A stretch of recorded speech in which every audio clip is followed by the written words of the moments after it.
Hello, welcome back to House of R. I'm Joanna Robinson. That's Mallory Rubin, and Friend of the Pod month continues because we have a very special guest for this Tenet episode. Mallory, who's here with us today? Oh my God. We, I think, have been manifesting this since a hype meter. Last summer. Yeah. When we talked about one of our most anticipated reads of that year. And not only did we get to read the book and love the book, then you got a note. I did. From the author of that book saying, you guys are wrong about Tenet. You guys are so wrong about Tenet. You could not be more wrong about Tenet. Rebecca is here. Rebecca's here. Author of Catabasis is the book we were referring to, but also Babel, Yellowface, just an incredible author who we so admire. Here to talk about Tenet. Welcome to the pod, Rebecca. How are you doing? Hi guys, thanks for having me. I always love a chance to get in a fight with somebody, so I'm very happy for the opportunity to defend what I think is one of Nolan's best works. Amazing. Wow. Incredible.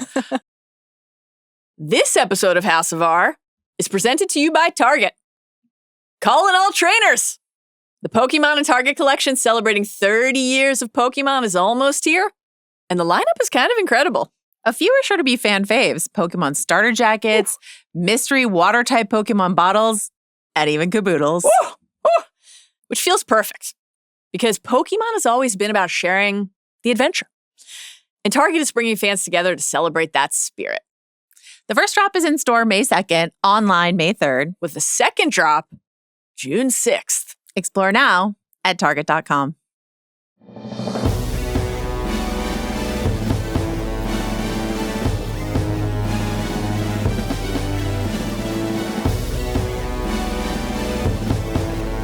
You're coming to us from the other side of the world. Yeah.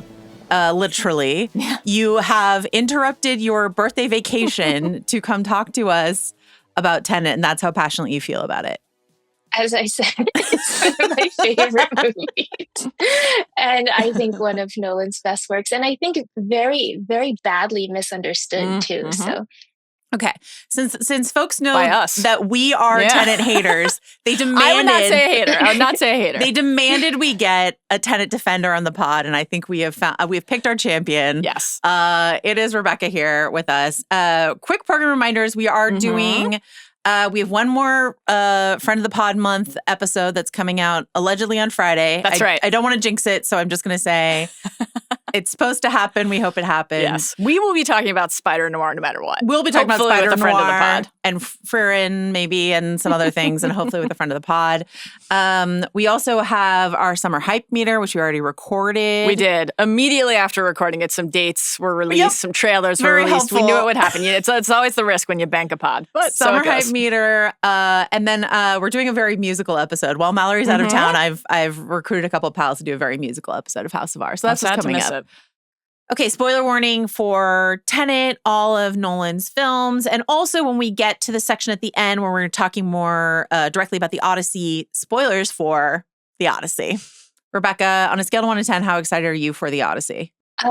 We have tickets to see the Odyssey premiere at the BFI IMAX in London. So I am very, very excited. I would say 12 out of 10. I love it. How quickly did those tickets go? Like how much did you guys have to hit refresh to get those tickets, or did you have a nice hookup, or how did that work out for you? Well, as it happened, when tickets just globally went on sale, my husband panicked and bought tickets to the London one, which is not we live in Boston, but that's not a disaster because we just happen to be in London a lot for work and for conferences. And he is doing a philosophy conference in Reading just a couple days before, so he got lucky. But we did extend our trip a little bit just for the premiere. I love that there was a panic, and it's appropriate. You can't risk not getting tickets for the premiere of the Odyssey. We don't have tickets. We don't. I was thinking about that last night, actually. It's like, boy, do we fuck this up? Maybe. I think we'll figure something out. This film, like all the films we've been talking about in this series, is directed by Christopher Nolan, screenplay by Christopher Nolan. Came out September 3rd, 2020, pandemic time. Very famously came out during the pandemic. There was a whole tussle between Chris Nolan and his longtime studio, Warner Brothers, about the release of this movie. I saw it in the drive-in. We can talk about Rebecca. Where did you see Tenet for the first time? I saw it for the first time on our couch in the living room. So we streamed it, but we've since seen it 7 more times. And the second and third times were on the same couch. And we were watching it with graphing paper because we thought it would be very fun to track all the forwards and backwards movements and make sense of the interrogation scene in particular. But I've also gotten to see it in IMAX, which I think was a much better experience. And then at many people's homes since then. Wow. Do you like to go around and spread the good word of Tenet? Are you evangelizing? Yeah. When you see it at other people's homes, is it because you're making them watch it so that you can convince them that it's a masterpiece? So we have actually recently been to the home of a philosophy professor who's really the Tenet evangelist in his department. And I gather it's Justin Koo who runs the podcast Coos in the Field, or Cows in the Field. But I think he just likes to have people over to spread the good word. So it was nice to be evangelized to by a fellow believer. Amazing. Mallory, you were at home during the pandemic when you watched this, right? I was, yes. This was firmly in the I'm still afraid to go to the movie theaters. I will not be compelled to go to the movie theaters stretch of the pandemic for me. And so I watched it at home, which, I don't mind. I love to see a Nolan movie at the theater. This is one of the few Nolan movies that I did not see at the movie theater and still have not seen at the movie theater. But I will say that given what I consider the genuine sound mixing calamities of this film, I didn't mind that I was home so that I could take the opportunity to fiddle with the blend, turn on the subtitles, etc. It's not necessarily how I want to watch a Nolan movie, but I do think it's, for me personally, required to turn on the closed captioning for this one. So I saw it at home basically as soon as it was available on demand, I think. And then I had not revisited it until this project, as I think we alluded to a couple times on the rewatch, when we were going through our early, this is maybe the loose in motion, it's a living document, free to amend as we go through the rewatch power rankings. And I think we both, kind of hinted a few times that Tenet was going to be towards the bottom for us. Not in the top half, at least.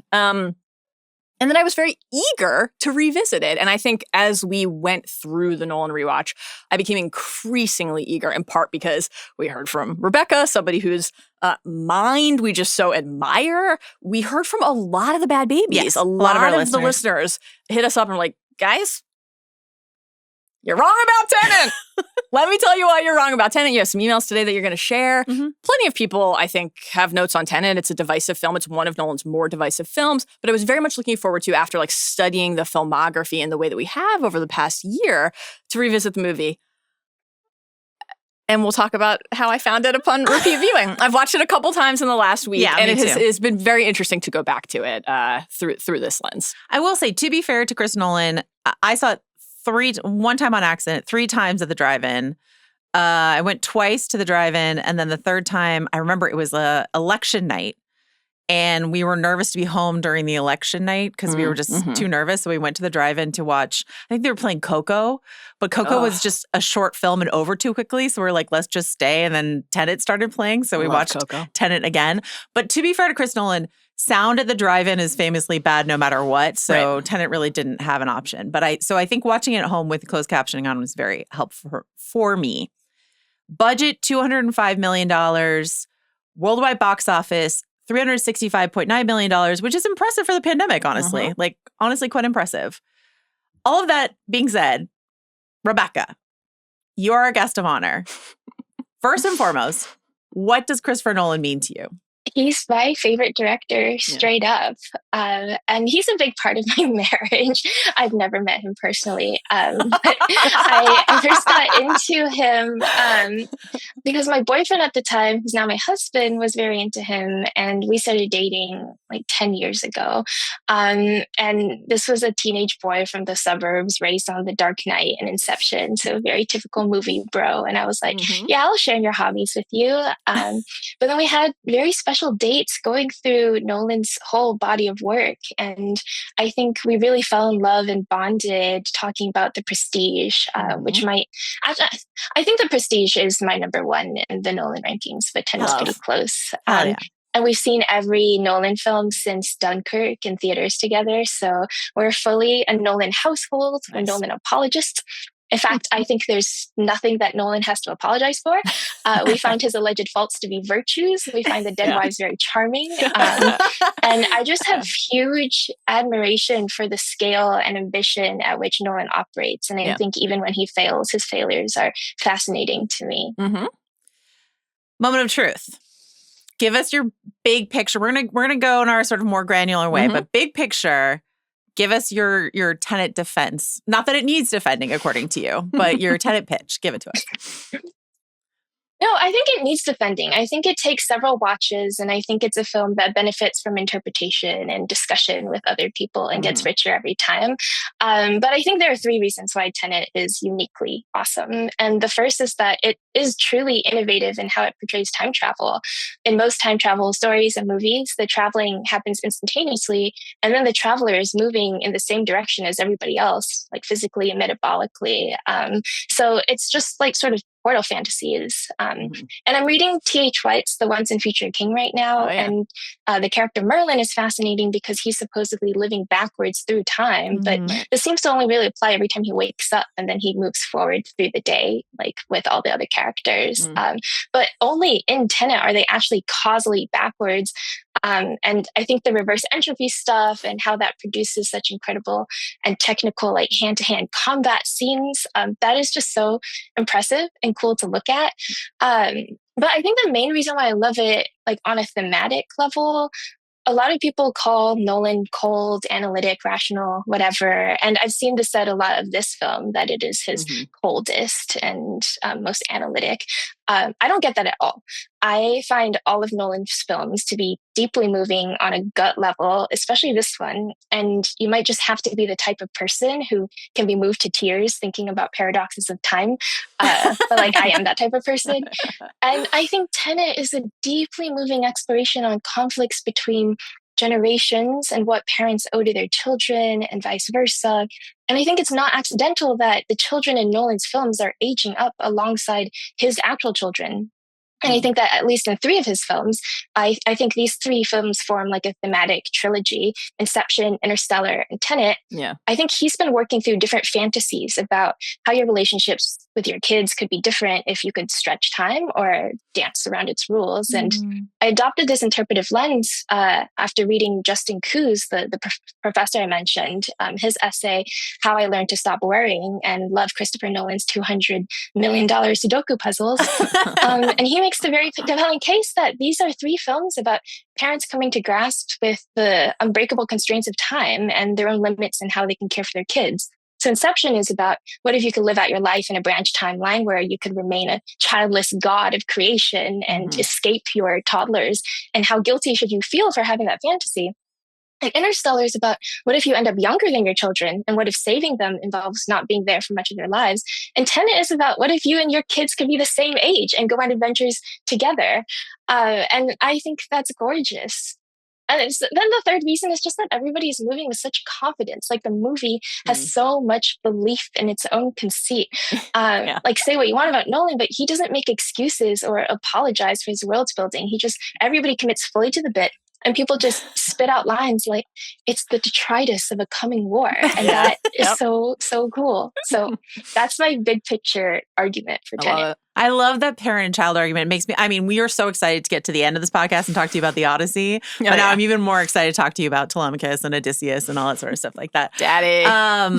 Mallory, Rubin. Yes, ma'am. Do you want to give us your sort of big picture Tenet thoughts? Yeah. So I love Christopher Nolan's movies. He is also one of my favorite directors, as we have now chronicled on many of these podcasts. We've been doing this for a year. I love his movies. So, it's one of those things where it's all, perhaps in a fitting meta way, it's all relative, right? In terms of like how I rank his films. I think if I saw this movie and it had been made by another director, I might have a different reaction to it. I hold so many of his other movies in such genuine esteem that it just, like, for me, doesn't measure up to them and to how I feel about them. I think that my relationship to Tenet, I love everything you said, Rebecca, and I think what's interesting about Tenet as a film to debate is that I don't actually, disagree really with any of those contentions. I think those are all really valid, pretty well supported, and things that a lot of people agree with. I think it's a very much a like your mileage may vary movie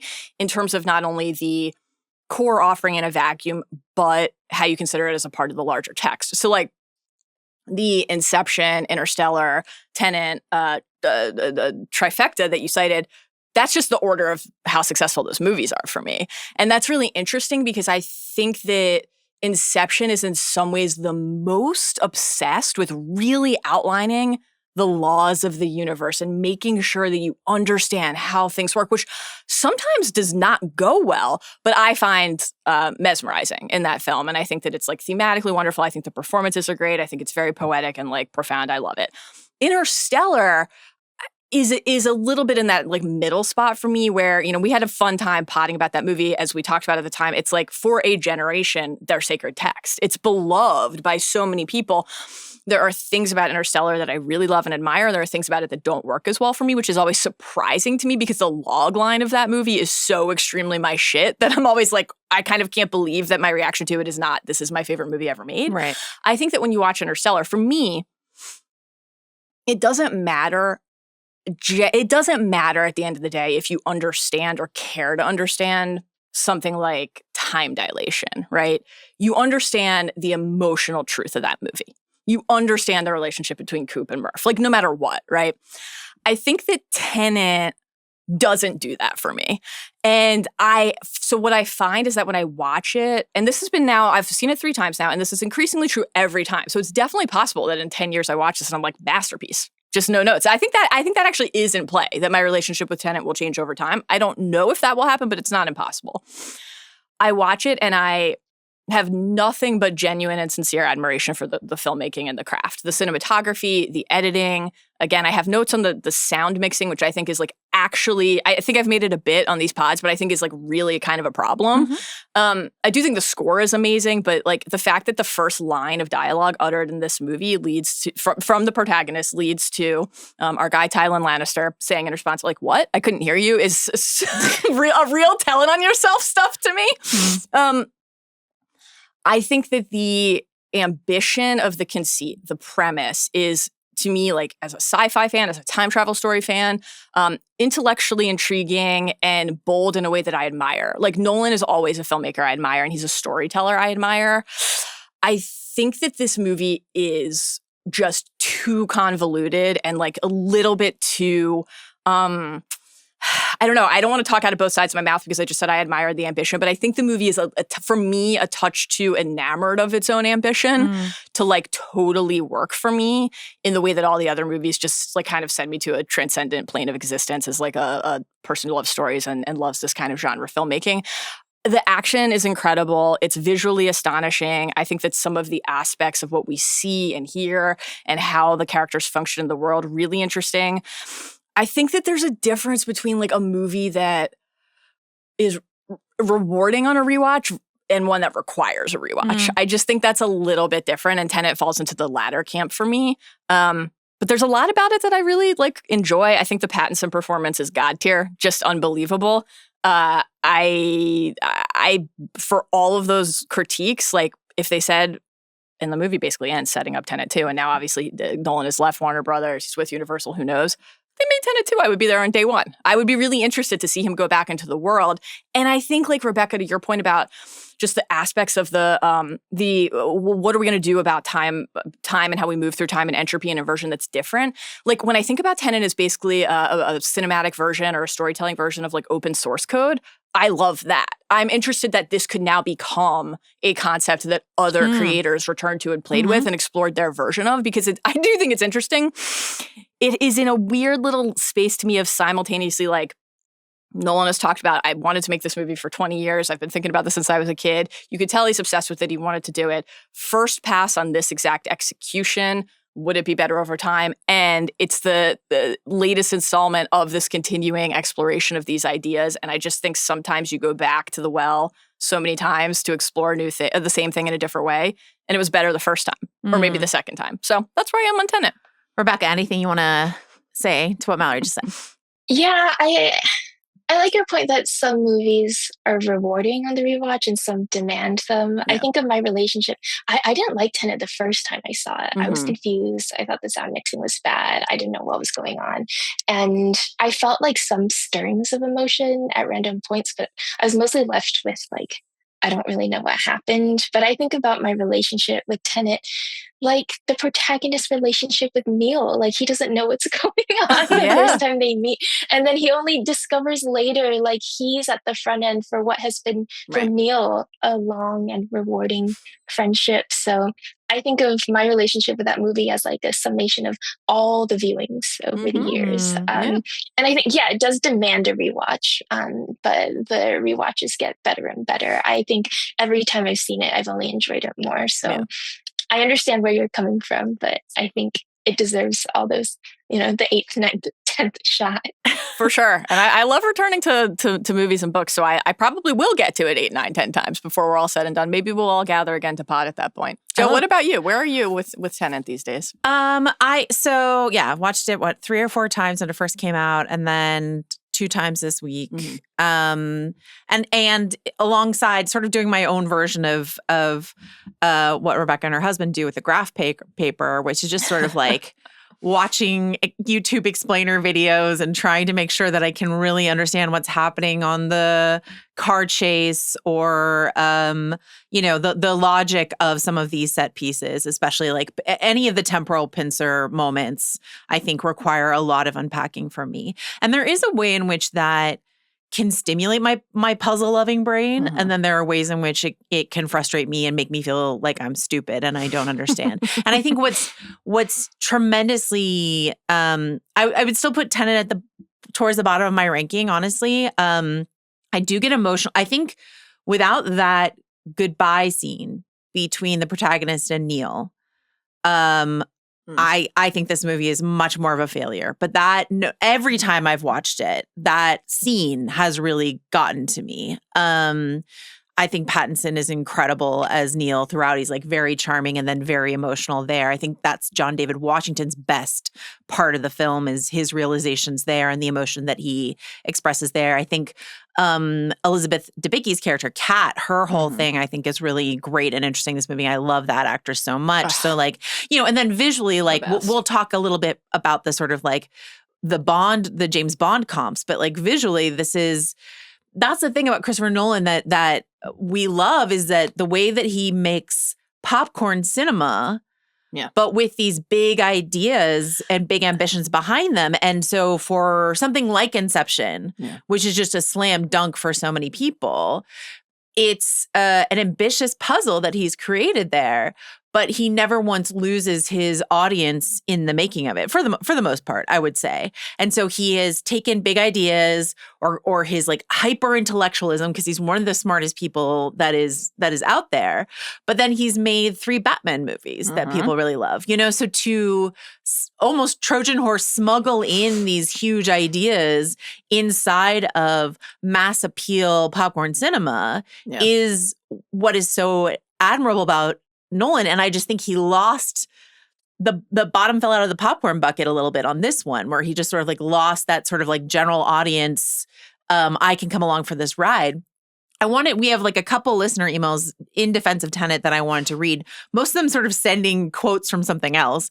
But our listener Nick sent over this 1999 interview. Sorry. The bell call sound in our ears. Nick sent over this 1999 interview. So this was, I think, around following. So yeah, before Memento even.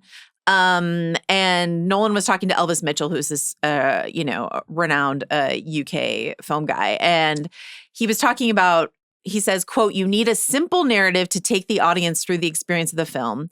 So you can have something that's quite complicated, but as long as the audience feels they've understood enough of it, then it's peculiar balance between the sort of productive ambiguity or confusion and having given them a story that had a beginning, middle, and end. And at the end of it, they didn't feel like they hadn't understood it." So that's his sort of thesis in 99 is I want to make a Memento, or I want to make an Interstellar, I want to make an Inception, I want to make a Prestige, which is, nonlinear storytelling, which we love. But the audience never gets lost along the way. And my feeling on Tenet is that he lost a lot of the audience along the way. And if you are Rebecca and her husband and are quite ambitious and rewatch and rewatch and rewatch, and then you can hook into it on a deeper sort of like Snow Fortress level of understanding of what's going on there. But like he drifted from his original intention of being this mass appeal director with these high-minded ideas. Rebecca, do you have any thoughts about that? I guess I'm just grateful that Nolan is so successful as a director that he gets to swing and miss like this with his audience sometimes and bounce back and then make the Odyssey.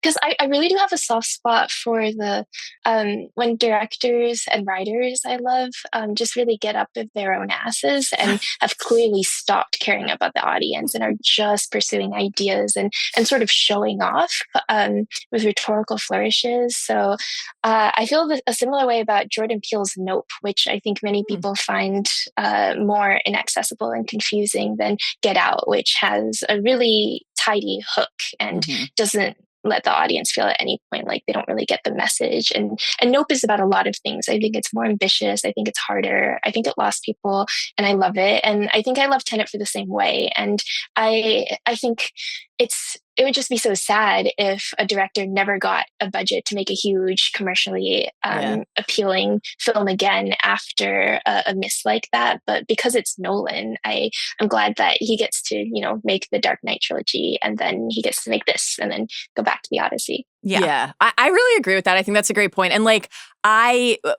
one of the things I'm very conscious of as I critique Tenet, a film that I still think is really interesting and like I'm glad exists, but think is flawed for me. I also feel that way about it still. Like I'm glad it exists. I'm glad he made it. And one of the things that I find so I don't know, just like fun and interesting about being in the world when Chris Nolan is making movies is that he's kind of always like, let me go for it. In any form, no matter what genre he's playing in, whether he's on his 9th movie with Michael Caine or his first one with Debicki and Pattinson and John David Washington, whatever the case may be, he's like, this is the story I have wanted to tell, and I know exactly how I want to tell it, right? To the point where he was out there like, we're going to save movies. This is the movie that's going to save movies, which I think is like, inextricable from the legacy of the film now, but won't be forever. I think we're still so close to that it's like that takes me to another email we got. Our listener Sam sent along a great essay by Brendan Hodges called "Beside You in Time." It's a beautiful essay. It's quite long about Tenet, but it does touch on that idea of like the sky high expectations that were on Tenet when it came out during the pandemic. Is just sort of like, of all the times for Nolan to get extra experimental and extra up his own ass, if you prefer, it's the pandemic and no one's going to the movies. Here we'll get people to like go out to the drive-in or whatever the case may be. The stakes were just disproportionate for that. And if like Inception had come out during that time, or one of the first 2 Batman or something like that, it would be so much different. This is the section from that essay I wanted to read. So Tenet, quote, "Tenet was never going to be the savior of cinemas. Christopher Nolan's impressionistic sci-fi action love story is the most abstract, challenging, frustrating, uninhibited, dissonant, dudes rock, hell yeah movie of his career. But Tenet is also cold as ice." Rebecca says no, but this person says yes. "Evasive, brutal, and overwhelming. I don't know if the studio or even Nolan himself knew what they had. $200 million curio, somewhere between misfire and masterpiece, destined to polarize and attract in uneven ratios. The worst possible framing for Tenet was as a unifying prayer for the enduring strength of the theatrical experience, dropped at a time you could get sick going to see it, and confronting audiences with an art house vibes-heavy blockbuster that pauses to ponder metaphysics and quantum agency. Instead, Tenet should have been marketed as Christopher Nolan movie that will fuck you up, that our favorite cinematic clockmaker is finally letting his hair down with a sci-fi epic that will make gloriously, rapturously little to no sense." Rebecca, what do you think about that as an assessment? I think that's a good way of putting it. Nolan has let his hair down. And when I admire somebody's mind so much, I really love the chance to just follow their whimsy wherever they want to take it without the constraints of studio pressure, audience pressure. So I'm so happy for this glorious commercial failure. I think I love it. It's so fun. I'm loving the letting the hair down up his own ass, because like I hear up his own ass and I'm thinking, you know what? Let's actually go.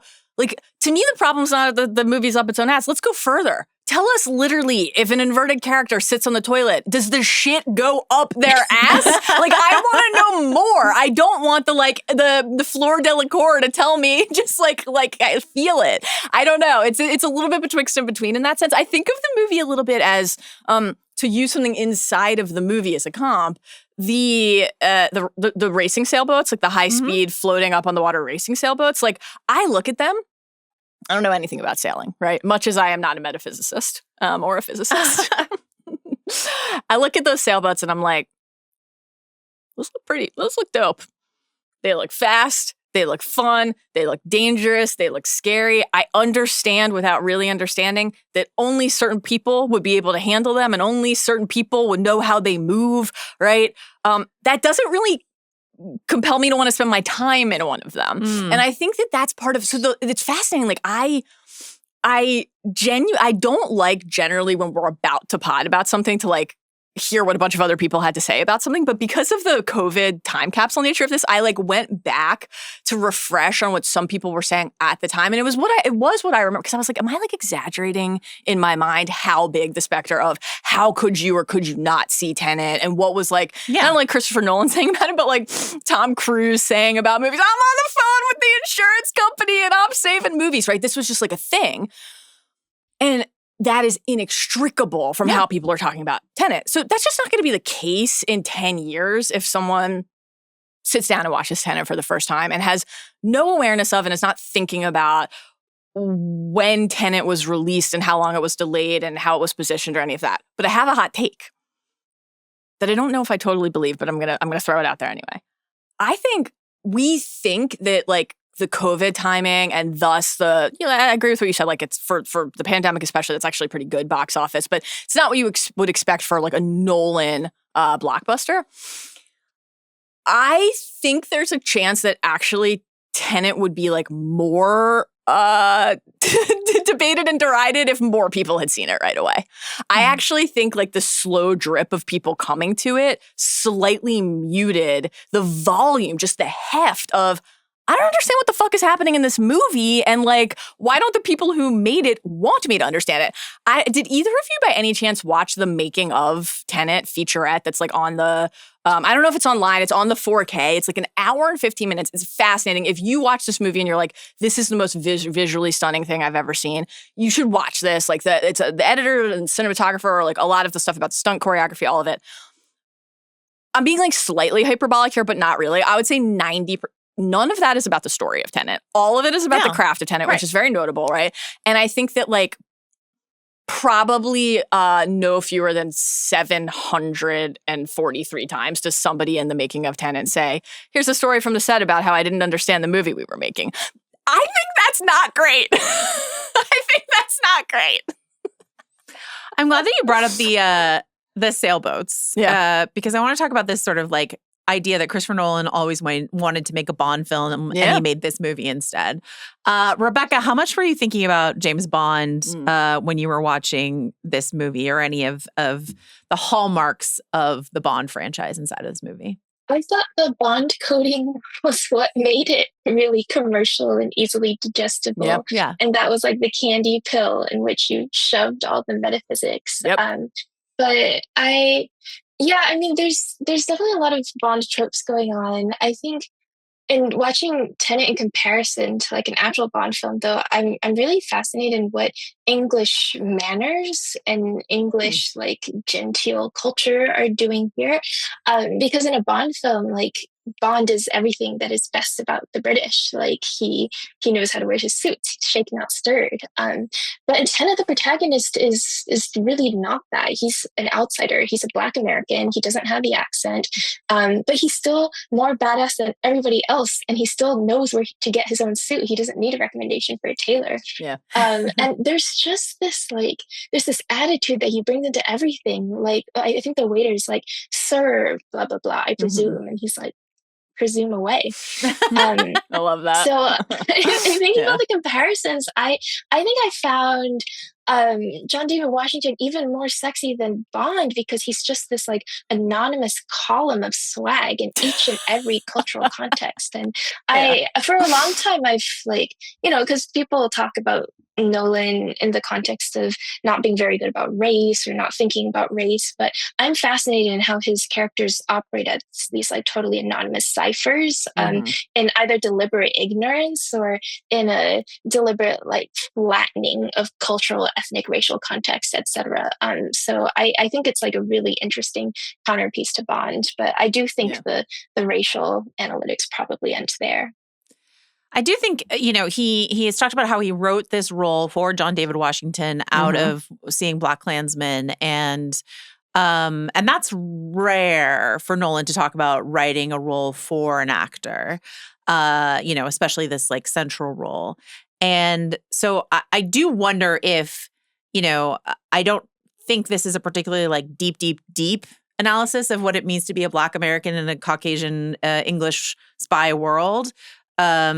But I do think, if he absorbed any of the critiques of how white his films are or anything like that, if he was like, I'm interested in taking this compelling Black actor that I saw in this film, John David Washington, and building this and making him my Bond, essentially. I wonder if that was reactionary at all. But when you start to line up the comps, when you have this sort of like opera house cold open mission, fancy car chases, that Silver Sob especially, I would say, globetrotting locations, a femme fatale, if you want to call Kat that, you can, a heavily accented villain, and we will talk about Brana plenty, a gadget download with a queue of sorts, the suits, the watches. Mallory, how much are you thinking about Bond when you're watching this movie? A lot. I mean, I think, and it's fun knowing how influential, how seismic the hold the Bond has on Nolan is. Of course, that like adds an extra degree of kind of having it top of mind. But I think if you didn't know that at all, you would still feel the Bond just oozing off of this. You feel the Michael Mann influences. You feel a lot of Nolan's influences here, which is part of what makes it like a really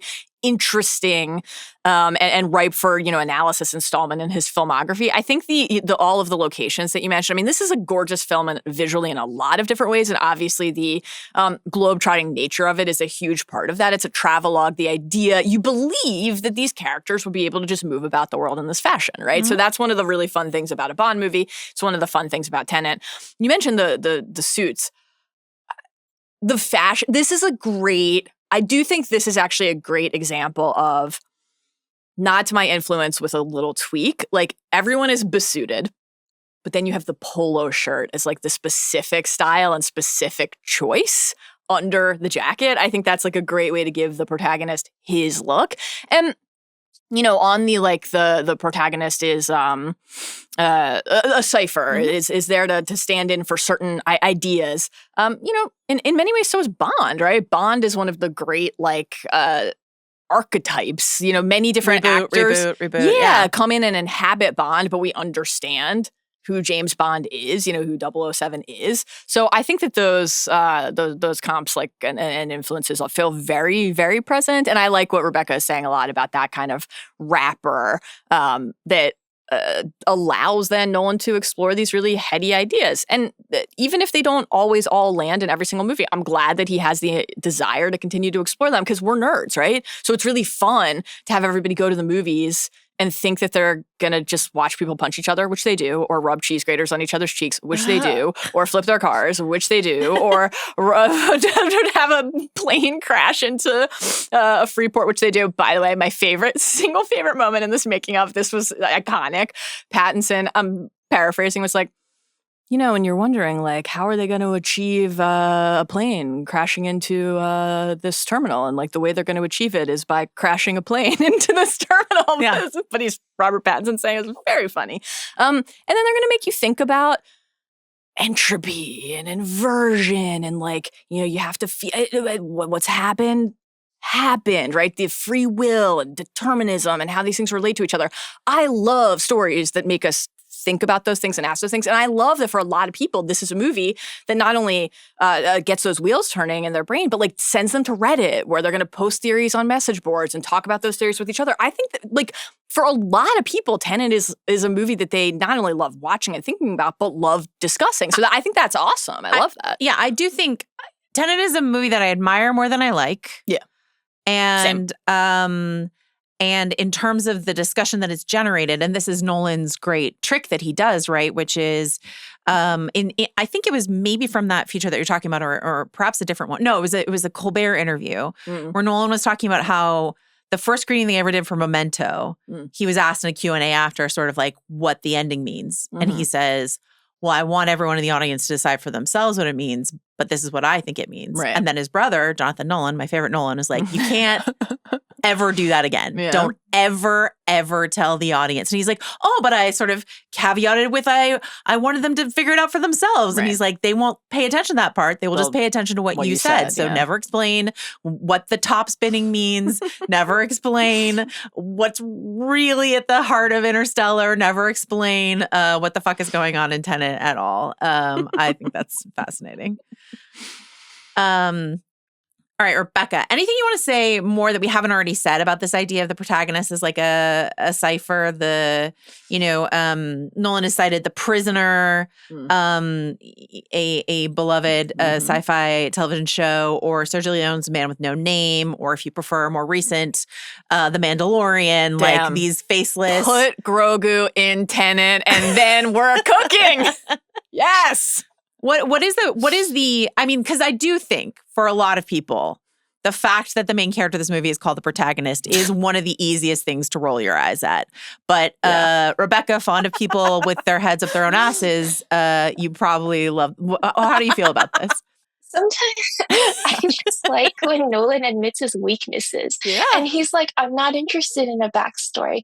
I'm not interested in cultural context. There's just this guy and he does stuff and I'm just going to call him the protagonist. And I find that lovely. But I was laughing, Mallory, while you were talking about how the movie is so uninterested in explaining itself to the audience, because I was thinking of the scene where they're in the shipping container and the protagonist is sitting there like begging Neil to explain anything. And he's like, please, I have more questions. And Neil's just like, whatever, go to sleep. Like, they're sleepy. It's incredible. And I think that's the movie's whole attitude, like, whatever. Totally. Go rest. You'll feel better in the morning. No question. I love it. This is sort of more of a visual, harder to talk about on a podcast, but in case people don't know about the Seder Square, there's this curio that has been found at various archaeological sites. That is a square that says sort of Seder, Arepo, Tenet, Opera, Rotus, and you can read it across or you can read it down. And there are a lot of theories, none of which are foolproof or airtight or solid about what this particular tablet, which has been found in many different locations in a way that historians and archaeologists cannot create a unifying theory to explain it.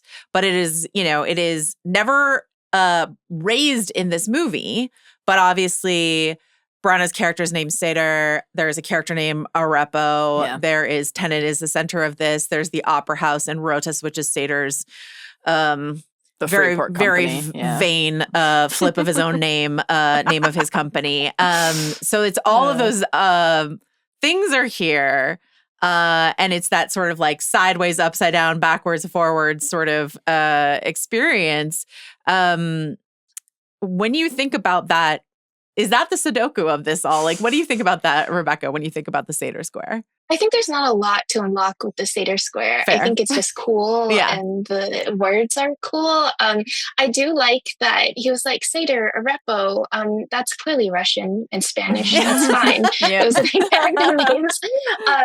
We were giggling thinking about Rotas because we're like, oh yeah, that's the construction company that makes the turny things. And then we're like, because they rotate, Rotas. But I think the only Easter egg I can read in here, which is not even part of the square, is I was thinking about why it's Goya, the artist, that Arepo gets. Also, like, when you think of Arepo, do you just think of like a faceless, limbless, like barely alive, like odd. Like, I'm like, what did he do to her? He can't walk. He can't talk. What is he up to? But I was thinking about Goya because Goya is very famous for that painting, Saturn devouring his young, which is not in the film. But I think it's got to be because of that painting, right? Because it's about older generations cannibalizing the future. That's the painting that Lizzie Debicki is in trouble for. I love that. As for Tenet itself, as not only the center of the Seder Square and the code name here, but this idea of faith and belief as it pertains to the protagonist. There's this exchange that he and Seder have over the phone towards the end, when the protagonist says, "You don't believe in God or a new future or anything outside your own experience," and Seder says, "That's all any of us knows. The rest is belief, and I don't have it." Right? And the protagonist says, "Without it, you're not human. You're a madman." Seder says, "Or a god of sorts."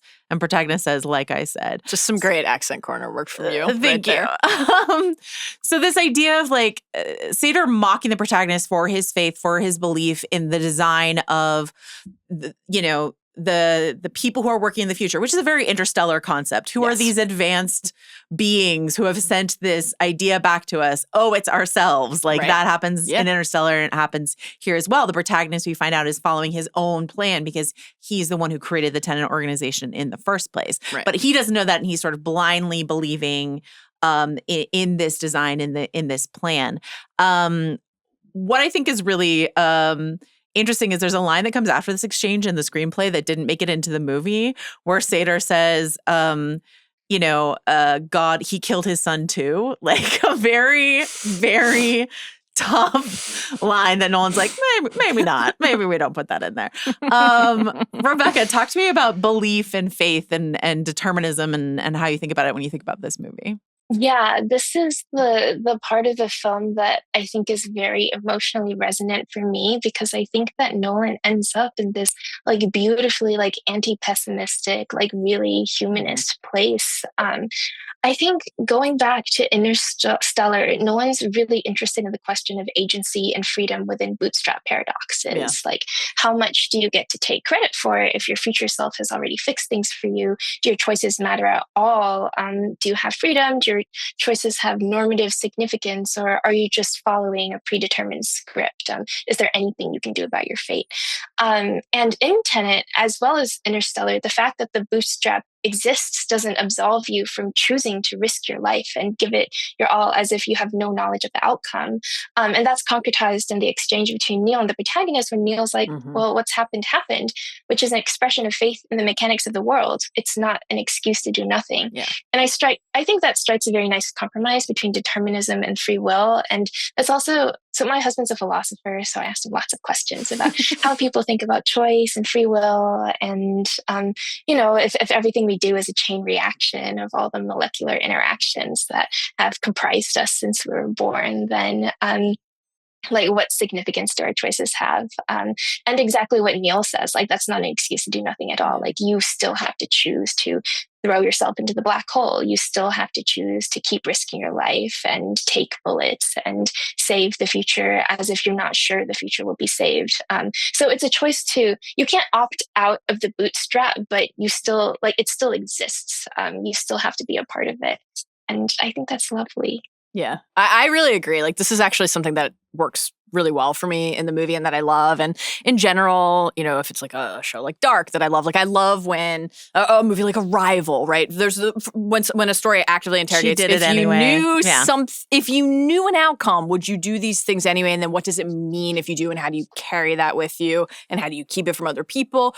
The idea that like in some cases just mere awareness, and obviously a lot of Tenet is also about that. You have these keywords and these phrases, and it opens some of the doors that it opens are good and some are bad, right? Like splitting up information, all of that.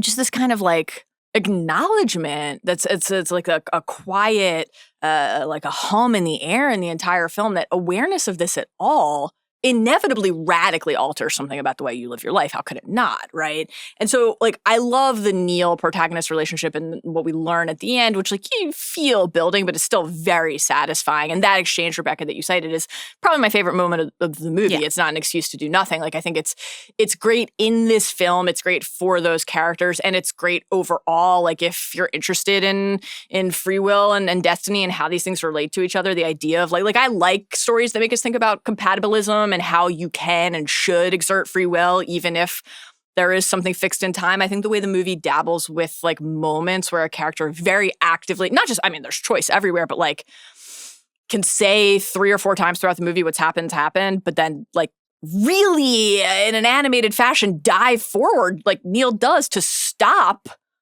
an outcome, right? It's like that shows us the truth of that belief. Like, I cannot just stand by and wait for things to play out. Maybe it's because I believe on some level I had always done that thing and so I must do it again. But maybe it's because I'm a human being and I have to take action if I see something happening in front of me. I think that's like really great inside of this movie. So I love that part of it. And then you have the kind of slight menacing whisper in the undertone of something like Seder also saying later, you know, your faith is blind. You're a fanatic on the call. And it's like, well, that's a little scary when we think about the fact that the protagonist, he's the one, right? When he says to Priya on the card, it's like, I wasn't working for you. We were both working for me. And it's like, well, right reasons, wrong outcome, right outcome. That's when the movie gets my mind racing in a way I like, much more so than like, do I totally understand how everyone is moving through this scene and why would people choose to do this in the first place if you couldn't breathe? Like that's what I'm like, But just the question about how people behave and why, I really like. And I think the overall like concept around that of just the future at war with the past, this temporal war, the temporal pincer movements, the mini actions inside of the larger actions, that stuff's really compelling, I think, as like a tapestry to explore these ideas against. Even something at the end, you know, Ives. Like, I think Aaron Taylor Johnson is kind of underutilized in this movie. You know how I feel about him. He's a passion of mine. I wish we got more of Ives and more of him in this movie. Make Craven 2 happen. But, you know, the moment at the end, it's like, we got to divide these. We've got to, it's on us. And like, we're also, you know, the only people who know about this can't like move forward, right? Maybe it's up to every man to decide on their own when that time is. You know, like even the characters who understand more than anybody else what the stakes are, just have that human impulse to say, not ready to die yet. But then you have Neil who's like, I understand exactly the fate that awaits me and I am prepared for it. So that's all great. I do think that Neil's choice that exchange between the protagonist and Neil, when Neil reveals sort of like that they've known each other a long time, that this is the end, that he knows it's the end. Yes. And whether or not he figured that out right that very minute of like, I'm the only one who could open that door, or if he's known all along this is his last mission, that remains slightly unclear to me, and I don't mind that ambiguity. But the idea that the protagonist will then go forward in their relationship, always knowing what the end was. And, you know, if he's the one who recruited Neil in the first place, it's that very much that arrival question of like knowing that this will ultimately lead to Neil's death and recruiting him anyway.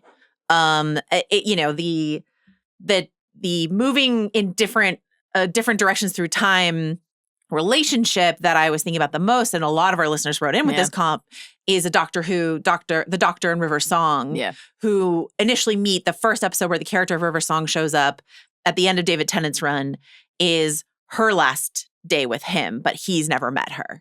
And so that's very much where we find Neil and the protagonist here on like Neil's last mission and the protagonist's first mission. That's like where their timeline coincides. And the protagonist carrying that knowledge without being able to tell Neil that through the rest of their relationship is so impactful. Rebecca, you are nodding beautifully. Anything you want to add to that? Yeah, how could anybody say Tenet's an emotionally cold movie? When Neil walks off and he's like, we get up to some stuff, you're gonna love it. I was bawling. Yeah. It's it's really gorgeous. Can I ask you? Okay, so we've been discussing throughout our Nolan run about this idea of the double inside of Nolan, where we are all three huge prestige lovers. So that is obviously like a core, and we've been tracking the various doubles, the various foils throughout this. I think. Nowhere is it more literalized than in this movie when you have the protagonist literally fighting himself twice inside of this movie. Or you have like 6 different Neils kind of running all over the place. He's at the opera house. He's like all over this battle.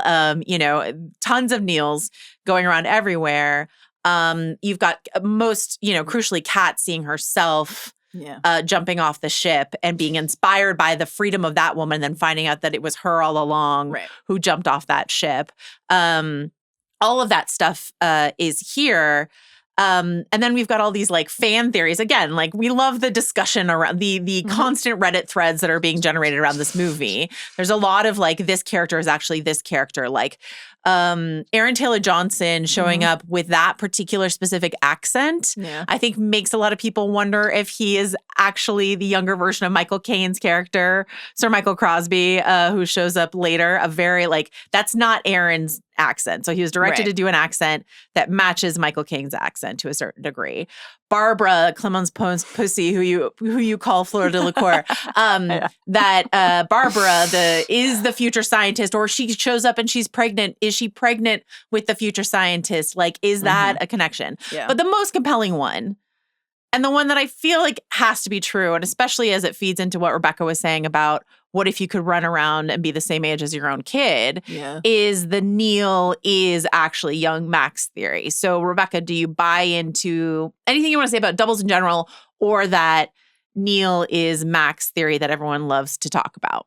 I think that's right. I think I clocked that on my first viewing. I was actually surprised that it was controversial because I think it's like, as much as like Nolan like winks hard about anything, I think there are some very strong links. And the first time I had the gut instinct it was true is they're either in the shipping container or they're on the boat at that point, and the protagonist is talking to Kat, and she's like, "Does my son survive? Like, is he gonna die?" And the protagonist's like, "No, he will."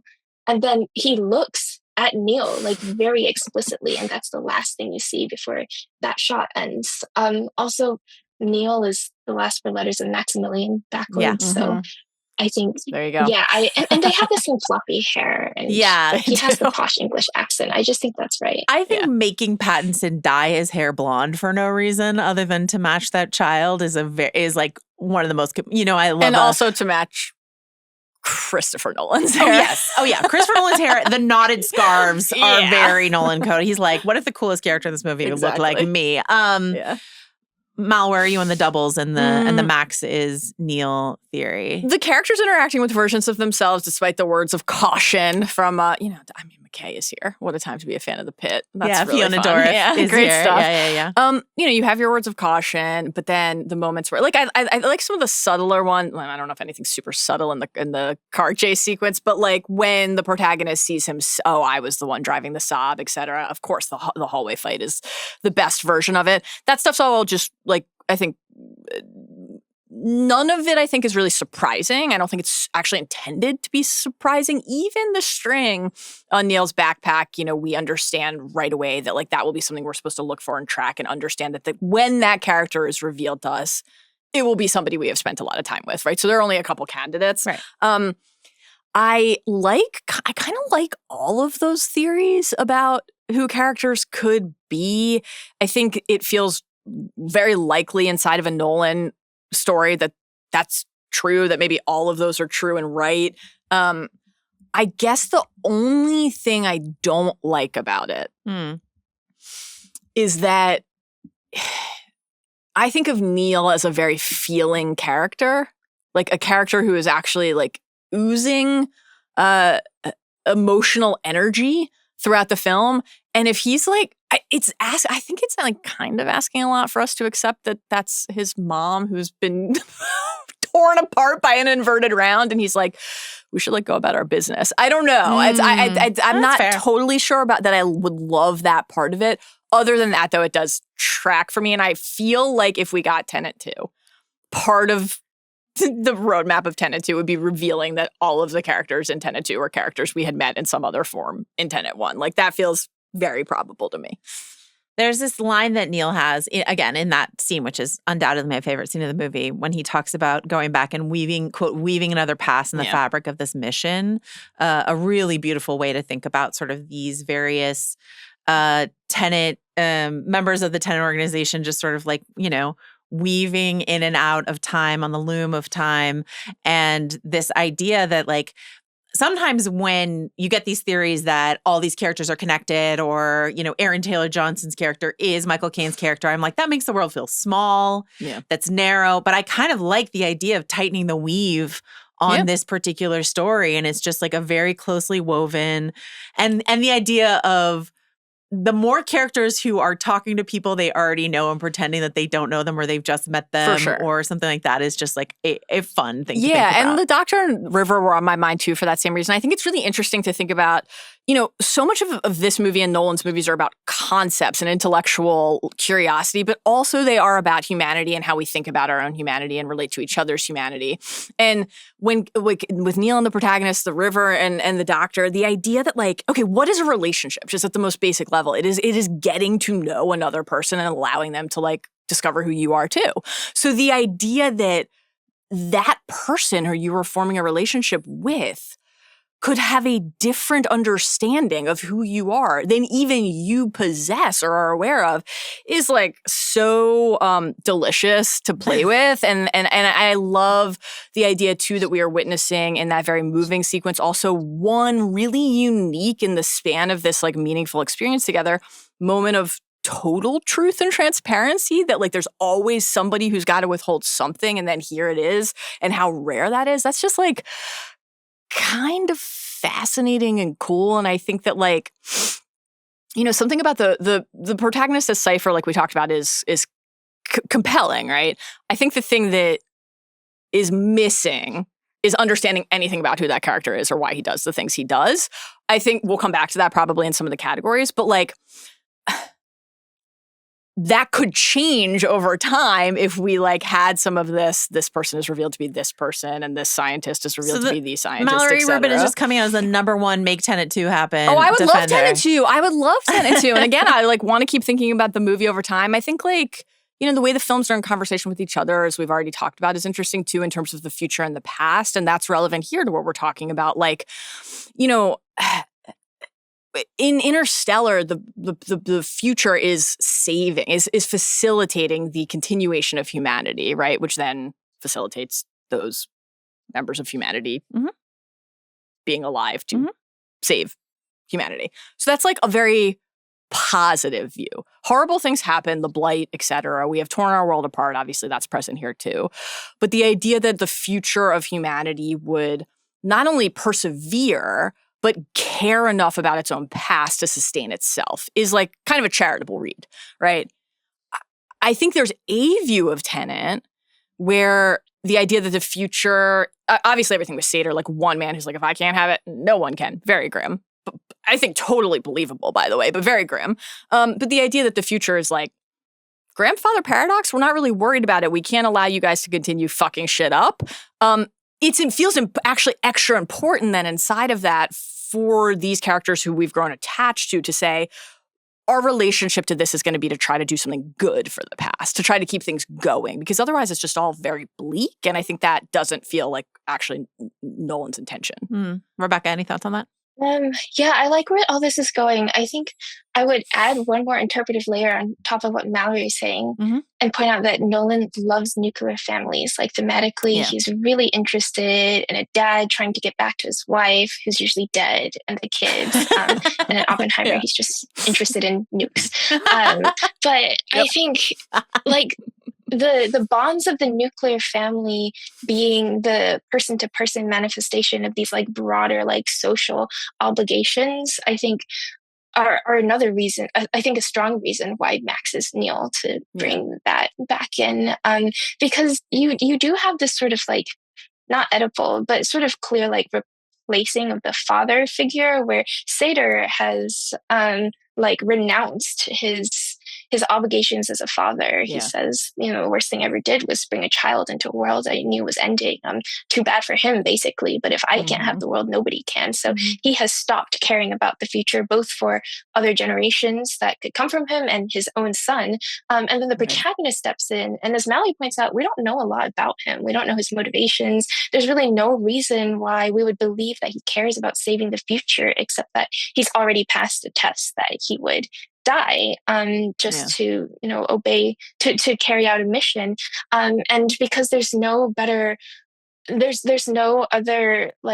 contextual scene in which the protagonist's moral obligations are really displayed. The shortcut to that is his caring about Max and his caring about at least saving the future for this one kid and caring about Kat.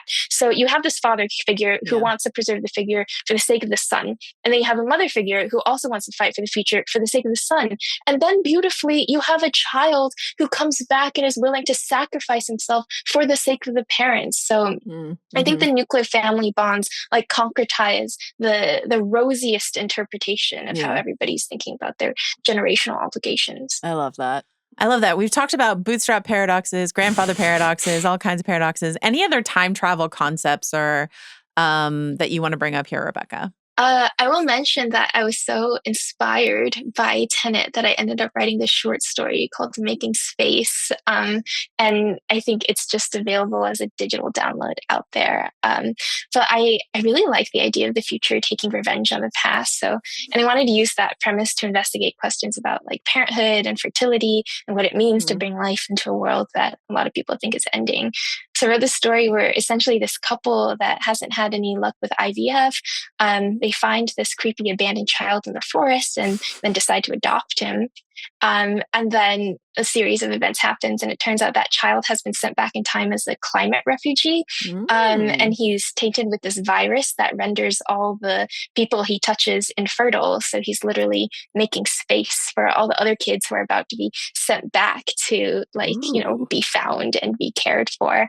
Because all the parents in this time, this generation that is so selfishly destroying the planet, can't have kids anymore. So that's my contribution to Nolan's thematic inquiries. That's awesome. Incredible. Anything else we want to mention? I will just say, just sort of we've talked a lot about, as we've gone through these Nolan movies, we talked a lot about the impact of the movie. And outside of Tenet as this sort of grand failure to a certain degree, splits Nolan and his longtime studio, Warner Brothers, but he goes to Universal and makes Oppenheimer. And when he makes Oppenheimer, he just wins all the Oscars, and it's a real fuck you to Warner Brothers, honestly, at the end of the day.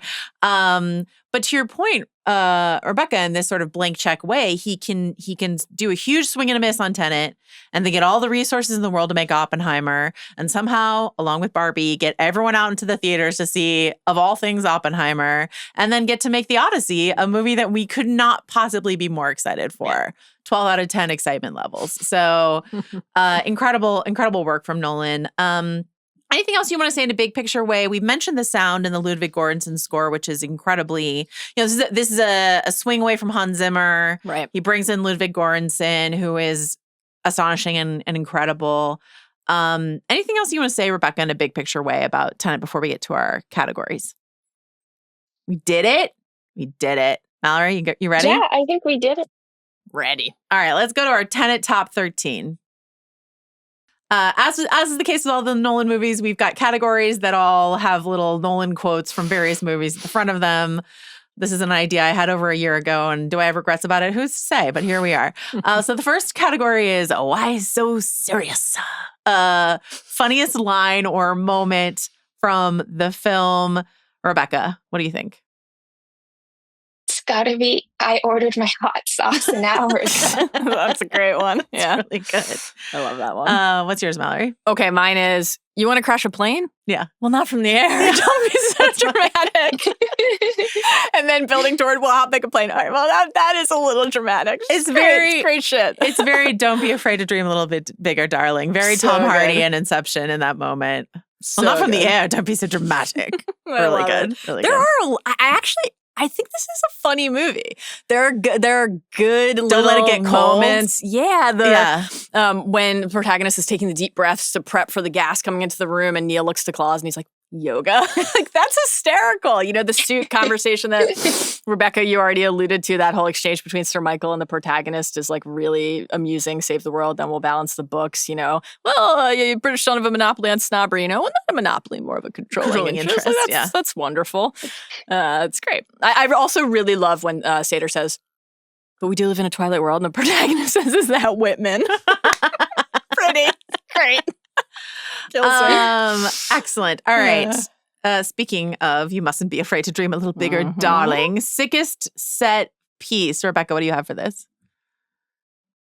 I have two. I like when obviously the whole final fight and when the building explodes at the top and then the bottom, but reconstructs. But it took me a while to put it together, but I think the car chase heist scene and then the interrogation when Sater shoots Kat with the reverse bullet is really incredible. And that was one of the sequences that really rewards a rewatch with graph paper, because you have to play it back several times and watch it with attention to how it's going from the subjective time of Sater and Kat protagonist, but it all clicks together. It really holds up. Well, I have a question about that. So as I was trying to rewatch it and dig into analysis of it, what is hard for me to understand about a temporal pincer movement is that you have, you know, in Sater's case, he has Volkov or, you know, someone telling him everything that happens on the road so that he can go and inverse and sort of be involved in it. So it's like, this is what you did. This is what you already did. Mm-hmm. So this is what you need to do. It always happened. So, or with the temporal pincer movement of Team Blue and Team Red in the Stalsk sort of fight at the end, Team Blue is like, hey, this is what happened to Team Red.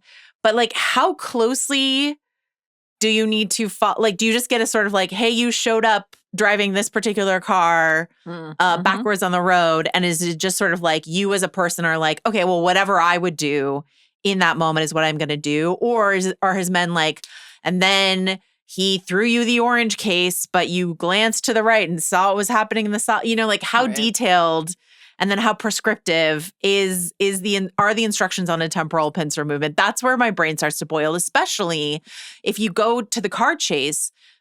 Once Sater understands where the MacGuffin is, which is it's in the Silver Saab, he still play acts the rest of the car chase, already knowing where the piece is. So he has to like pretend with the rest of the car chase so that the protagonist doesn't know that he knows where the piece is already. Do you know what I mean, Rebecca? Do you see what I'm saying there? Yeah, I mean, I do see. It's hard. We were also wondering, like, at the end, they're just like standing there in the shipping container explaining how the inversion is going to work and how they're going to go back in time to save Kat, which means like while the temporal pincer movement is happening, they're just sitting there. Yeah. Like they could have run out and grabbed the algorithm piece at any time. So I think that's something that doesn't really hold up either. Yeah. Yeah. Or go another, like, it hurts my brain and it makes me feel dumb because I'm like, well, why not just do another pass? Like that, I mean, that's what the protagonist does allegedly in the car chases. He does, the Saab is his other pass to try to like fix things. And then he realizes, I was always there. Yes. And I just actually made it worse because now he knows exactly where the pieces is in the back of the Saab, which is parked back there. And, and Sater does another pass through to grab it from the Saab. But I'm like, what's to stop us from just weaving another pass? Why did we stop there? Why didn't we weave another pass? Is it because we didn't? And so we can't now? And that's the other thing. Yeah. Sorry guys. But like, that's the other thing about going through the turnstile. An interesting explanation of the turnstile is you always have to check to see that you are coming out the other side, so that you can know that you did, so you don't get stuck there. That boils my brain a bit, honestly. Yeah. Because you already did it, so you have to do it. What if, I have no choice because I did it, so I have to do it? Well, it's interesting, too, to consider, would that be not like an excuse to do nothing, obviously. Not an excuse to do nothing. But would the level of detail shared? Because that part of what's interesting about that sequence that you're choosing, Rebecca, is that, like, there's the setup for that is, like, don't paper it. We can't let them know. And then it's very, very satisfying, the idea that like everything you do creates a mark. And then that mark is something that people can understand and use. And it opens, I think, the floor for your question of like, well, what level? And then yes, they send a team and they learn from that team, et cetera. I think it's interesting to consider, we don't get the answer for this, but like, do we to consider whether the two sides would approach that differently. Like whether maybe a character like Sator would seek to prescribe movement and rob the people in his team of choice, because for him it is about an end goal. Whereas like we see Neil not tell the protagonist things even after he has a certain moment of, like, he knows who the protagonist is the whole time, as we've covered. But like in the Freeport sequence, the fight, which is my pick, he pulls the helmet off. He sees, and he's like, "Oh shit!" And then he doesn't tell him anything as the protagonist calls him out, and he's like, "You didn't we weren't gonna like mention that before we went and like did that all again, you know?" And it's like, well, no, because you've got to do the shit that you've got to do, right? And I have to do the shit that I have to do. So I like that could be kind of a thematically rich thing, actually, if the sides pursued it differently. Ultimately, I am attempting to rationalize something that I don't think the film answers. I think it's a fair question.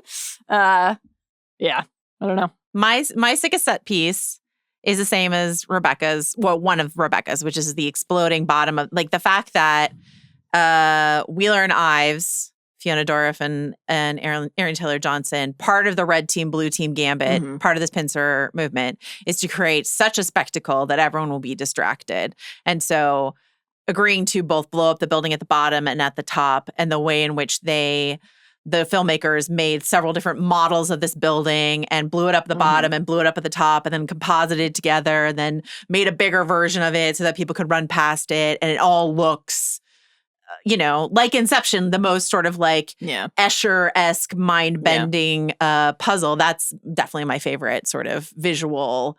I mean, the car chase is incredible. And the fact, to your point about the making of, all of the stunt driving that they did to accomplish that, to make it look like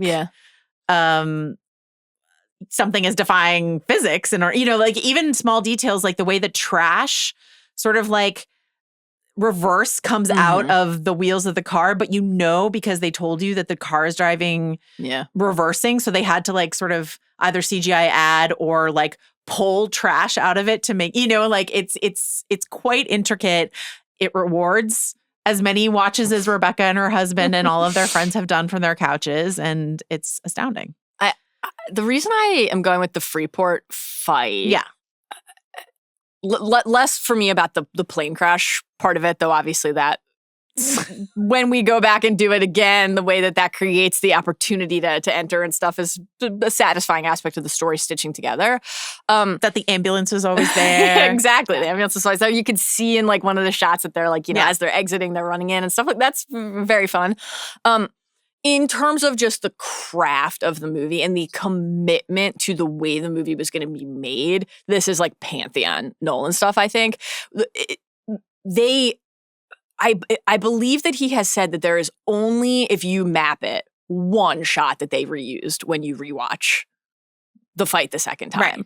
Because like they wanted to so authentically film it from each perspective. That like crab walk, like, well, that guy did that. That's why I have the characters move that way. This is in my stunt because, like, which, not to get ahead, but I will just say for that reason, because watching them choreograph this fight and watching them figure out how to like flip themselves backwards and all this sort of stuff like that to make it so they're not reversing the footage, right, is incredible. Yeah, it's like we're gonna train and study and ask not only of the stunt performers but the main cast to like learn how to do this and to move this way. It was interesting to hear like John David Washington and then the cast talk about, oh well, like when I'm making a movie, I'm not like sitting down and watching my own tape, but like I had to understand. It's just kind of fascinating and really audacious, I think.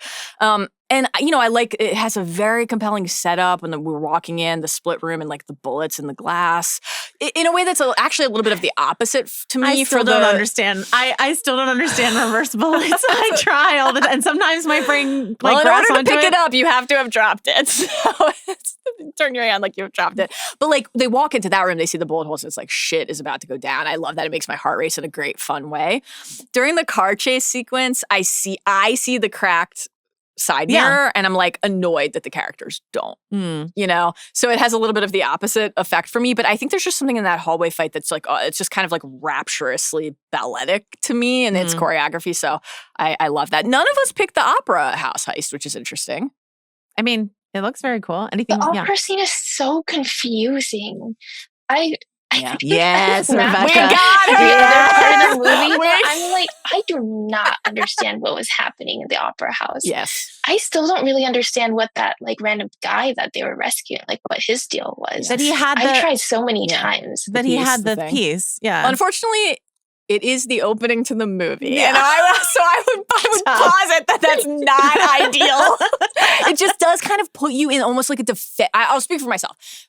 Almost like defensive position as a viewer, where you're like, oh my God, like, is this going to be that hard? It looks incredibly cool. Like the way that everyone's passed out, like all of that, you know, you almost looks like time has stopped. Yes. The first time you see the plaster start to move where there's a hole and then we see the string for the first time. It's got some fun stuff in it, but yeah.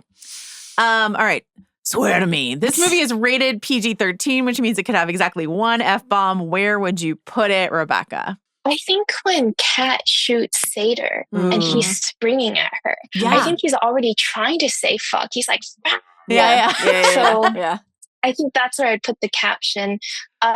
Also, a bunch of times when Neil is explaining things, the protagonist just makes a face like, what the fuck? So I think one of those verbalized would be nice. I love both those. Satyr does say its true fucking nature when he's talking about the tiger. So I think that, like, as he's pouncing pick is a fantastic one.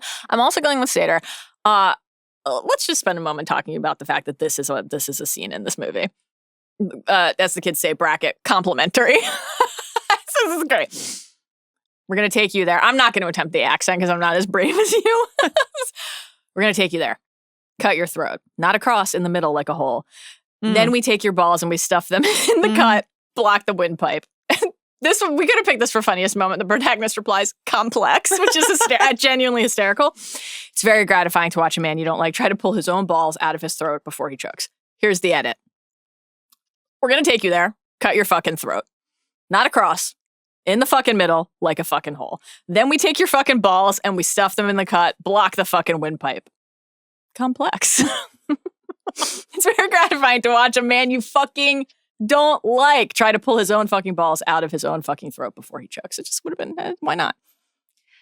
I love that. Yeah. Great stuff. Also in that scene when he says, how would you like to die old, was a runner-up I had for funniest moment. I thought that was really good. Real Tyrion Lannister vibes there. To circle back to Rebecca's funniest moment, my pick is I fucking ordered my hot sauce an hour ago. Or something like that. Right before he ruined cheese graters for me forever. All right. You really feel it. Next category was basically created for this movie. Yeah. He doesn't speak English. If he does, it's with an accent thicker than sauerkraut sauce, which is from Oppenheimer, actually. Most baffling accent. This is where we get to talk about Kenneth Branagh, unless someone has a different option. I will say that when my friends and I went to go see this at the drive-in, we then spent the rest of our lives occasionally saying to each other, you know what I admire about the tiger, which is just one of my favorite line deliveries of all time. Rebecca, want to talk about Branagh and his tremendous accent in this movie? No, we quote Satyr a lot too, but it's about the last French fry. I can't have it. No one can. I'm not bothered by the accent at all. Like, maybe I have a bad ear for accents, but I like that it's like so ham-fisted and cheesy, and like it's just really classic Bond. And I always like watching movies where the actors are clearly having a great time, and Candace just seems like he's having a lot of fun.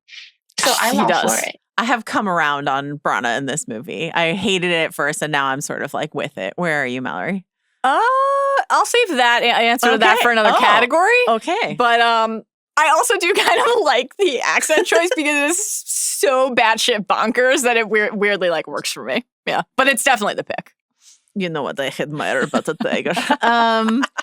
All right. No one cared who I was until I put on the mask. Best use of a Nolan verse regular. Rebecca, we didn't define this for you, but we're defining this as anyone who's been in 2 Nolan movies or more. Right. There aren't a ton of options in this movie, but there's more than one. So what do you have here, Rebecca? Always loved Michael Caine. Always. But something I only learned on this rewatch is that the maitre d' at the restaurant when the protagonist goes to see Michael Caine is I think the main character of Following. Yeah. That's right, which we just watched. So it's just nice to see him come back. It was. I agree. That was really fun, especially because we had just talked about that movie and been thinking about that as like the Nolan skeleton key. So yeah, that's a great one. And Martin Donovan also brought back from Insomnia, like the kind of like figures of Nolan yesteryear coming into this movie is fun and interesting because actually we haven't talked about this, but like this is kind of like a reset moment for his cast. Obviously we'll go back to like Cillian Murphy will win an Oscar for Oppenheimer. It's not like he's done with all of his faves, but there's this is a newer the group of performers who he's working with here in the central roles. In a way that I think should be allowed, in the spirit of the exercise for a Christopher Nolan movie, I'm going out of order and I am picking Robert Pattinson, even though at this point he had only been in 1, but he will. I've done the same thing with a different actor. He will be back. Yeah. So he's he's already been thus cast. eligible. Yeah. Not only cast, but starring in these trailers, generating meme after meme. You're so Odyssey meme crazy for Odyssey. It's so funny to me. It's like crack to me. I love it. This is where I want to talk about Himesh Patel, who I love. He's the best. And who is going to be in the Odyssey. That's so right. he counts and he shows up as Mihir here, who's part of the plane crash and then also shows up to drive the boat for Kat at the end of the movie.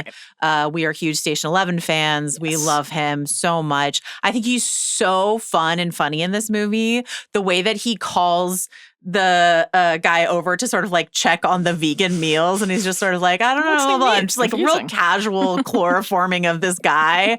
I think he's very dashing and perfect for a spy mission. And thinking a lot about Inception, when you watch John David Washington, Robert Pattinson, and Himesh Patel sort of like standing in a triangle and the camera's circling around them as they're sort of talking about their plan.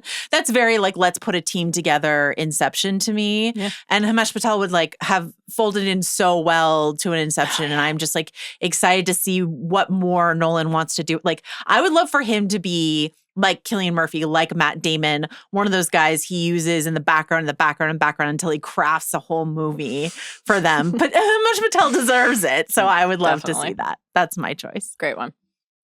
All right. Who's he cast as in the Odyssey? So Himesh Patel is playing, I believe you pronounce it Eurylochus, who undermines Odysseus a bunch on the mission. Then I think is like the ringleader of the Circe fuck up, is what I believe is his role. Does that sound right to you, Rebecca? Okay, fun. Yeah. That would be really fun. So you like in the trailer, you see him sort of in a lot of the battle flashback stuff, but then I'm curious to see sort of like, what role exactly he's going to play. Because like how much, I'm excited to talk to you about the Odyssey, but like how much of the Odyssey is are we going to hit? How many of the destinations are we going to hit on the journey? We surely don't have time for them all.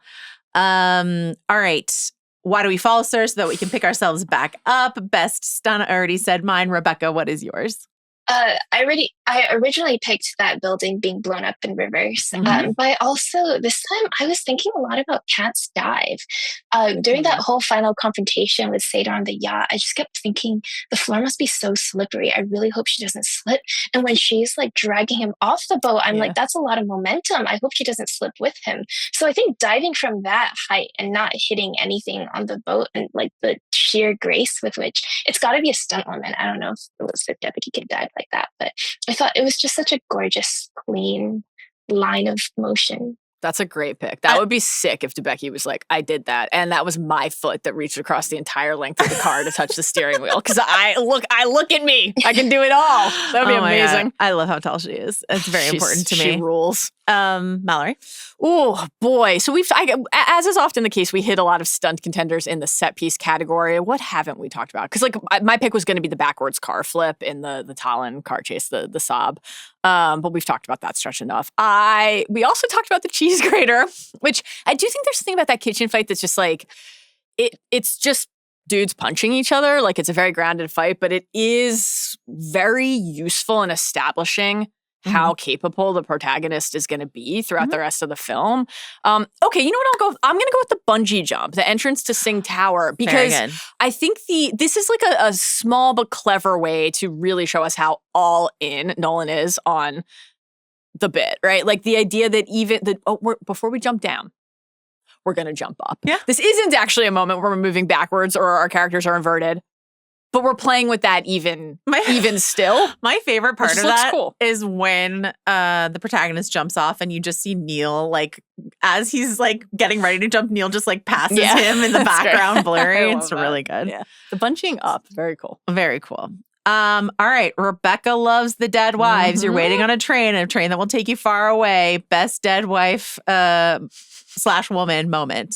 I loved the entire Elizabeth Debicki performance. Same. But I really love when Kat kills Satyr because it's not a dead wife moment or even a woman moment. It's like a being truly terrible at your job and not following instructions moment. And it didn't click for me until this last time I watched it. And Bennett pointed out, like, they told her over and over again, you're there as the backstop. Your whole job is to keep him from killing himself. And she's like, I'm just going to shoot him. So it would have been better if she wasn't there at all. And it just contributes absolutely nothing to the plan, but she's really there for the emotional vindication of getting to stand up to him one more time. And I find like every little emotion that passes through her face in that scene, I thought that was incredible acting. I do love the timey-wimey complexity of like they're both from the future pretending to be from the past. Yes, this key date, the 14th. Yeah, that he thinks she's already dead. And so he is like cherishing in a twisted fuck up way this like final moment with this woman that he has already killed.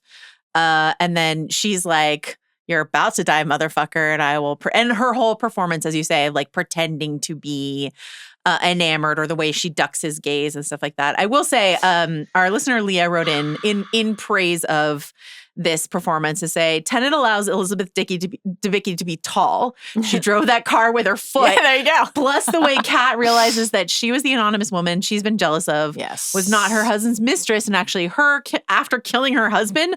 Delightful. It's one of the better only arcs Nolan has given a female character, which I love. Rebecca, take a moment to talk to us about why you love the dead wives of Christopher Nolan. I mean, I just don't think of them as inconveniently fridged. I think Nolan is a man who clearly loves his wife and children. You can tell in how he's written all of his films, he thinks that the worst possible thing that could happen to somebody is losing your wife and children. Yeah. So naturally, all of his protagonists are like, I got to get back to my kids and I miss my wife a lot. And like, does it recur with like startling frequency? Yeah, yes. I think that's funny. But I think it's a really easy shortcut to creating a sympathetic protagonist, and I think it rings true. Like that would absolutely devastate you. Yeah. I also like Mal is an amazing character in Inception, and I really have like so little patience for the dead wife criticism of that film, especially because he gets like Don Cobb gets that whole speech at the end about how she's not his wife. She's just a shade. She can never capture Mal in all her complexity and beauty. So I think all of his films are smarter and more sincere about the missing wife than the memes make them out to be. I think I don't mind the fact that we examine it at every turn. I think it is quite funny. I think especially like in a larger cultural context when we still struggle to center films on women, like the fact that, these women die over and over and over again, I think is worth remarking on. But I do think, some of our listeners have pushed back on this, and I do think it's a valid point to say, apparently for Christopher Nolan, the worst fate that you could encounter is to lose your wife. I do think that is a compelling argument.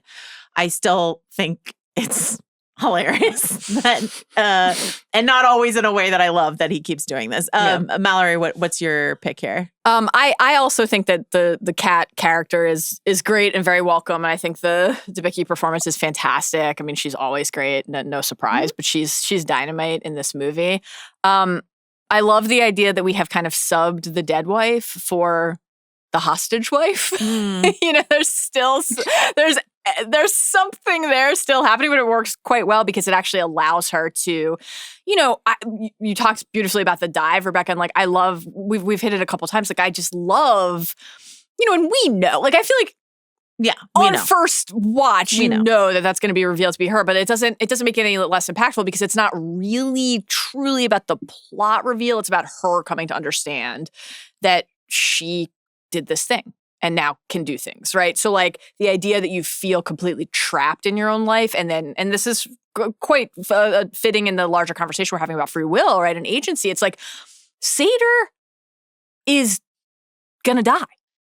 Right? This is established. What has happened has happened, but also like he is seeking that outcome, right? That's like a great moment when she's like, no, you've missed it. Like this is what he wants, right? Mm-hmm. He says about her, if I can't, have her, no one can. And about the world, if I can't have it, nobody can.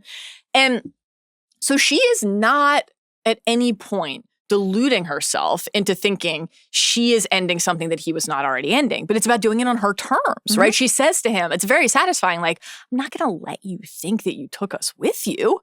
And so that is, I think, a good encapsulation of how the movie can say the sequence of events is set. The bomb that goes off went off and goes off. The death occurs. The dive occurs. But we have a different understanding, as does the person who is living through it now in this moment, this contemporary moment, for what drove that outcome, what is truly responsible for leading us to that place, which is really, really great. And like he didn't just vanish; he got dragged through the water on his sunscreen soaked like back. A piece of driftwood tied to the back of the boat. Incredible. And like I don't know. She has a lot of really good, powerful lines. Like I like when she says to the protagonist very early in their interaction, "You mean blackmail? Like don't be afraid of the word." She's just a badass. She's a cool character. I agree. I'm the vengeful bitch you scarred on the outside. Incredible. Though I will say, rewatching that scene over and over again, which I did because I liked watching her shoot him. She struggles slightly with getting that button open to have her cool moment, which is not a critique. I'm just saying like, Kat is in her mind. She's like, I've got the gun and I've got this great line. And then I'm going to like whip my shirt open and show him the scar. And she's like struggling with her button a little bit. I really like it. I think it's very human. It's very good. All right. I want to make sure we can get to the Odyssey conversation that we want to have with you. So I am going to encourage us to slightly zoom through the rest of these. He's the hero Gotham deserves, but not the one it needs right now. Who was regrettably miscast and who would you replace him with? My scorching hot take is I do think John David Washington is you calling him like I think you call him like a column of swag. I think that's very accurate. Yeah. I think for something this logically complex, when you think about something like Interstellar, Matthew McConaughey's like extremely emotional performance is something that like really drives us through. And so like Pattinson is showing up, giving us a lot of emotion. John David Washington is giving us a lot of cool. And I would like someone who is just a bit more raw throughout this so I could at least, as Barbara encourages us, don't try to understand it, just feel it. I would like to feel it a little bit more throughout. So that's kind of my hot take on this movie. Rebecca, what's your answer here? Wow, I have the opposite take on John David Washington. Yeah. Like I really like his restraint. I like that he's like so well trained that he doesn't betray emotion. And that makes the moments where like his eyes get red when he's saying goodbye to Neil. Like I feel like that makes those emotions hit even harder. But my silly recast was I was going to recast Wheeler because I think Aaron Taylor Johnson is Ives. Like he's like chewing up every line with such verve, like need to know and you don't. And I was like, oh, it'd be cool if like Wheeler was also like a surprise cameo of somebody I really like. But then I recently became a Pitt fan and I found out that it's McKay. So now I'm like, Wheeler is perfect. No Aviator Nation zip-up hoodies on Wheeler. Correct. During the temporal you don't know what's under it's entirely possible. I think for me it's I think that John David Washington is, as we've talked about, very funny, very sexy, suave. all of my notes on the protagonist are about how the character is written. I think like this, it's just, and as we talked about, kind of intentionally. I have seen John David Washington give far more sort of emotionally raw performances, so I know he's capable of it. Yeah, I love. You mentioned Black Klansman as the what Nolan saw and knew he wanted to cast him. Really wrecked my headcanon. I loved the idea that Christopher Nolan was the only other person on Earth who had finished all of Ballers, show that I watched every second of it. John David Washington is great in, but I actually, I and his performances every time I watch it, I'm because of those little moments, like there's the you really must not like the look of me, or like, well, then he's gonna want to meet me. He does. I think he's conveying quite a bit actually in little moments. So I like the performance. My hot take is Branagh. Who I love and think is like a titan and is great. But here, let me make the pitch. Sator is. And Nolan himself will say this, right? He's not like a villain who has a point. He's not supposed to be empathetic in any respect. He is pure, selfish evil. He is the worst possible endpoint of the great man complex, right? That Nolan likes to study. I personally think that Kenneth Branagh is just a touch too charming to be like someone is supposed to be incapable of being interested in spending time with at all. I need someone just like more, and maybe the accent is helping to get us there a bit. I need like a touch more cartoon evil. Like I can't question at all for a second if I'm supposed to feel that way about that guy. But Branagh's like, So do you have a candidate? No, just not Branagh. No. Okay, no. But that's my take. I don't really have any other candidates. Was more why I landed on Branagh, because I think actually it's like a quite well cast movie, and it is just fun to see like a different cast in a Nolan movie, because it's fun that he returns to so many favorites. But I found it like quite refreshing to have so many new people in his primary cast. So I didn't really have a candidate other than Branagh. I don't really feel strongly about the Branagh take though. You don't really want to work it out. You want to be fooled. Most satisfying twist. There are a lot of twists and turns in this. Rebecca, what is your answer here? Yeah, so I like the reveal that he's known Neil for a long time as part of the bigger reveal that this whole movie has been a temporal pincer movement. I love it. I agree. Yeah. Mallory, that's a great one, though. I do think it would be pretty funny if on this podcast we said our favorite twist was that the wife did not, in fact, die. Because it is a twist. It is a twist. One of our listeners is like, have you considered that he hasn't killed a wife in a while, that like she doesn't die? Yeah. I'm like, yeah, the wife doesn't die in Oppenheimer, but a lady dies in Oppenheimer. Well, a lady died. Priya is shot in the back of the head. A lady does die. Movie, so people die in this, we are not all unscathed. No, Priya's so much more than just a wife. It's true. It's true. Yeah. My pick is just, Neil, having been at the center of Tenet, I'm calling him the cavalry. Wait, what? All of that. And just the fact that Neil and the protagonist have known each other for some time. I guess though within that, like, I do think the reveal that the protagonist like founded Tenet is that's a pretty big one. I don't know if it's not it doesn't have a grip on my heart the way that the Neil protagonist thing does. I think it's the Neil reveal for sure. All right, it's not who I am underneath, but what I do that defines me. Nolan, not known for his sexual content, but let's go ahead and try to excavate the horniest moment of this film. Mm-hmm. Rebecca, what do you have? All I could think about is how deeply unsexy the supposedly sexy moments of the film are. Yeah. Like, I actually burst out laughing at the scene on the yacht when Kat's like trying to seduce Sator and make him feel like she loves him again, and he literally goes, "A moment, please, madam." Like, he is so uninterested in his own wife, and she is so clearly uninterested in him. And it's just absurd watching these two people like rub sunscreen on each other. Like, she's like, "Oh, it'll be fun." He's like, "Please, no."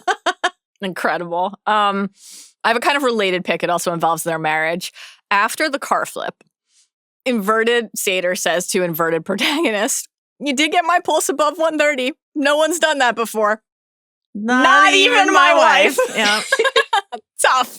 Really tough. Tough. I will say we got some emails from people. I am such a fervent, believer in the Max is Neil theory that that I have not had room for this interpretation of Tenet. But we got some emails from listeners who interpret Neil saying to the protagonist, "We get up to some stuff," as being a bit spicier than I'm the grown-up version of this kid. But like, let's say he's not Max. I did not read that. And he just looks like Robert Pattinson. And he's like, I know your Diet Coke order. I know everything about you. Let's fuck. We get up to some stuff. Why not? I would just offer that out there.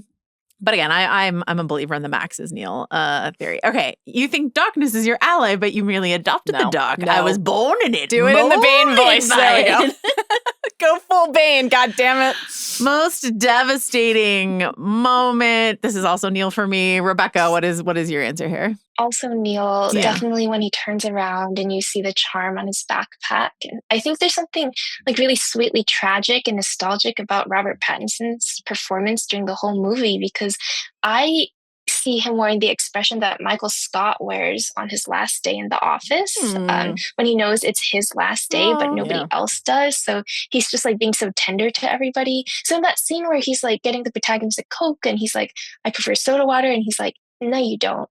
Like he knows his story ends here. He must know he spent his whole life building to it. And if we think he's Max and the protagonist sort of raised him, we also know that he's grown up knowing he was going to die. So there's this like knowing fondness and all the things he can't say that I think make that performance very devastating. Yeah. He also, if he is Max, which again, I believe in, he would have had to spend so much of his life inverted to get all the way back to the point of being Robert Pattinson's age at this point. He would have spent decades inverted. And so, thinking about that, about like how much of his life he has spent, dedicated to the cause of Tenet. And then, I find that Diet Coke moment. It's great. So tender. It's great. And also like what that would mean for Neil to know that this is the moment that the protagonist is meeting him for the first time. And there's something kind of subtle in that scene where he's like, would you kill a woman? Would you kill a child? It's almost like he's testing to confirm that this is like the first interaction for the other person.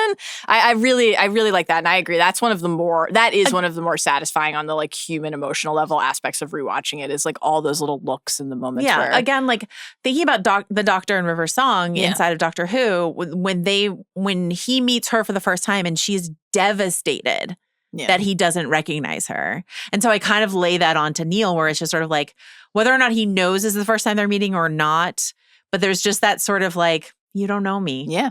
I'm a stranger to you. Yeah. And you're never gonna, if this is my last mission, my last day, you're never gonna know me. We're only getting less and less of each other and not more and more of each other as our relationship goes. Well, and the idea too, that makes it even more rich that in a story about being able to invert yourself and move backwards through time and like that, the moments you share with other people are still finite, right? Is like really important because it adds a sense of, we talk about the other side of this, that stakes don't only come in the form of death, but like the fact that someone at any moment might be out of your life. And then the part of what makes that end exchange so good between them is like they're both confronting something. Yeah. The protagonist has seen the dead body. He has seen the string on the backpack. So when Neil turns, he's like, oh my goodness, when Neil is going back in there and saying he had Ives, could anyone else have gotten that door unlocked as quickly? No, it's got to be me. Well, the protagonist has to run that calculus of like, I know what the outcome is going to be. Do I tell him? Do I say something? And then Neil is like, knows in that moment. And then he realizes that Neil knows, and Neil kind of gives him that gift of absolving himself of the guilt, because that's about to be the entire ball game. Like every moment is going to be that kind of calculus and assessment as they go through time. So the fact that Neil has like it's a very somber scene, but like, you've known me for years. For me, I think this is the end of a beautiful friendship. Like he knows definitively that it's over, but he's giving him the gift of saying like, but for me, it's just the beginning. Yeah. For you, it's just the beginning. We get up to some stuff. It's just great. It's great. Last question before we get to talk to Rebecca about the Odyssey, which I'm so excited about. Some men just want to watch the world burn. What is the most Nolan thing about this movie, Rebecca? Starting a conversation in one place and continuing it in a totally different location as if it's one conversation for sure. Ooh, that's a good pick. I like that. My answer is all of it. It's like the most Nolan movie. It's just like Nolan squared. I just wrote time with like 10 eyes in it. It's all of it. Okay, this is the moment I've been waiting for. We are now going to talk to Rebecca about the Odyssey, but this is a no holds barred, all spoilers are welcome discussion of the Odyssey. So if you don't want to know, about this very ancient text that most of us studied in school. But if you didn't and you don't want to know, you can peace out and we'll see you soon. This brings us into the Odyssey. Our greatest accomplishments cannot be behind us. What aspect of Nolan's upcoming The Odyssey are you thinking about slash most hype for this month? Usually this is just a one answer, but we're going to do a little sub-convo here because we've got a master storyteller here to talk to us about The Odyssey. But I will just say I watched this Colbert interview that Nolan did when he debuted the trailer on Colbert's show. And he was talking about how the Odyssey is like the original nonlinear story, that they all come from the Odyssey. The Odyssey is told linearly. And so like thinking about that, the Song of Odysseus, he wants to start it in Ithaca with the Song of Odysseus and then sort of like travel all around through time via that. The idea of faith and divinity inside of the Odyssey and thinking about faith as it pertains to this movie got me really excited. But Rebecca, why has the tale of Odysseus endured as one of like the stories of our world? I think two reasons, and they're both very much wrapped up in reasons why I like Tenet as well. And first, it's a story about fate and whether you can be a master of your own future. One of the essential questions in Greek epics, Greek tragedies, is how much your decisions matter when sort of the Olympians have chosen what's going to happen. Odysseus doesn't get home initially because he's angered Zeus and Poseidon, and he only finally returns and beats the suitors because Athena has intervened and is like, it's kind of time to let Odysseus go. So from one perspective, Odysseus the human and his choices don't matter at all. He's just this puppet playing out a drama for the entertainment of the gods. He's just one thread in this tapestry of time. But from his perspective, he still has to outsmart the Cyclops. He still has to sail between Scylla and Charybdis. And I think Nolan is very attuned to that because one of the taglines that they've been using for the film is defy the gods. Yeah. So I am very excited to see how he's navigating that tension between destiny and autonomy. And while we're on like the Greek tragedies topic, my deep cut here is that Tenet can be read as a reverse Oedipus Rex. Because in Oedipus, the characters are trying to escape their fates and unwittingly bring it about. Yep. Even when, what's happened and it's written. And in Tenet, the characters sort of know their fates have been decided. The fact that they're there means that they must have won in the future. But they still have to bring it about and they still have to play their parts. And also there's that nuclear family goofiness involved. So I think, fate and destiny, whether it's because of the bootstrap of the future or whether because of the gods intervening, I think that's like an endless question that people will always be writing stories about. But the second reason why it's just so compelling on a universal gut level is, and also the reason why the Odyssey is a very natural fit for Nolan's artistic direction, is that it's a story about defending house and home. And it's not just a story about a man who wants to get back to his wife and kids. Right. It's about a young man, a son, becoming a man in the absence of his father, and a wife missing her husband who has to stay true against an onslaught of suitors. So all three of them have to fight in their different ways for the story to have a happy ending and bring the family back together. And again, Nolan's obsessed with that nuclear family and reuniting everybody. And in the Odyssey, finally, you'll have a chance for all of them to be alive and reunite.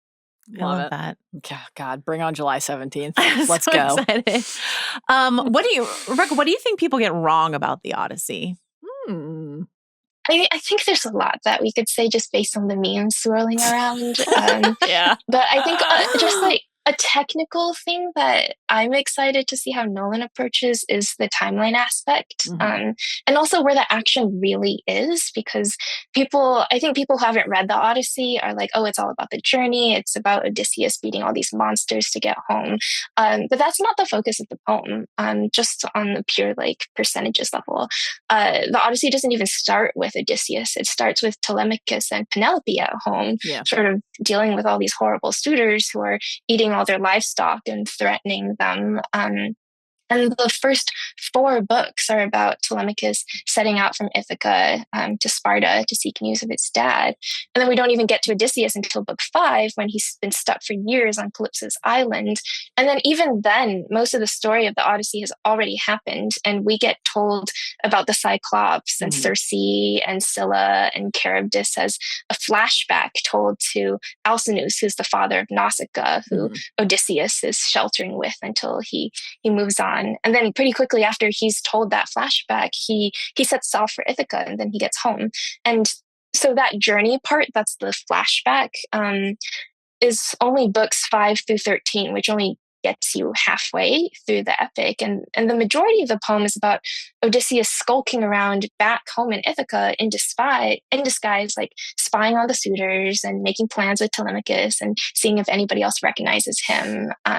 So I think what's like really interesting thematically about the Odyssey is not the journey. It's about what happens to you when you finally get home, how much you've changed, whether anybody recognizes you, whether you're welcomed. And I think it's telling that the main threat that is foreshadowed over and over again is not any of the monsters on the journey. It's not any of these mythical beasts, but it's the warnings about what happened to Agamemnon.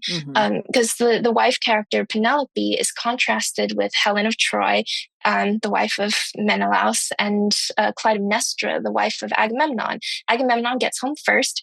He and Clytemnestra are already on bad terms because he sacrificed their daughter, Iphigenia, at Aulias so that his men could sail. So she's like at home stewing at him.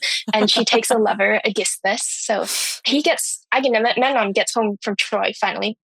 And Aegisthus is like, oh, welcome, dude. Let's throw a banquet for you. And then during this banquet, he like slaughters him and all of his men, red wedding style. And then finally, Agamemnon and Clytemnestra's son, Orestes, gets revenge for his father. So that's the cautionary tale of exactly what could happen to Odysseus when he gets home if his wife and his son are not true. And I think that's going to be the beating heart of the movie and not the monsters along the way. What do you make of the news that we just got that Lupita Nyong'o is playing both Clytemnestra and Helen of Troy? She's like doing a dual role. What do you think is interesting about that? Oh, I had no idea. Yeah. That's really cool. Yeah. I think the standard interpretation of both of these women is that they're the foils of Penelope. Penelope is true. She wards off the suitors. She believes her husband will come back. And I think both Helen and Clytemnestra are the examples of the bad wives who strayed. Although I will say the Helen of Troy cameo in the Odyssey is very funny to me because she doesn't get that many lines. So Telemachus goes to the court of Menelaus and Helen, and they shelter him and give him some news of his dad. And Helen comes down and she's just like, oh yeah, like that was so crazy how the gods tricked me and I went with Paris and I really didn't want to, but I'm home now and everything's okay.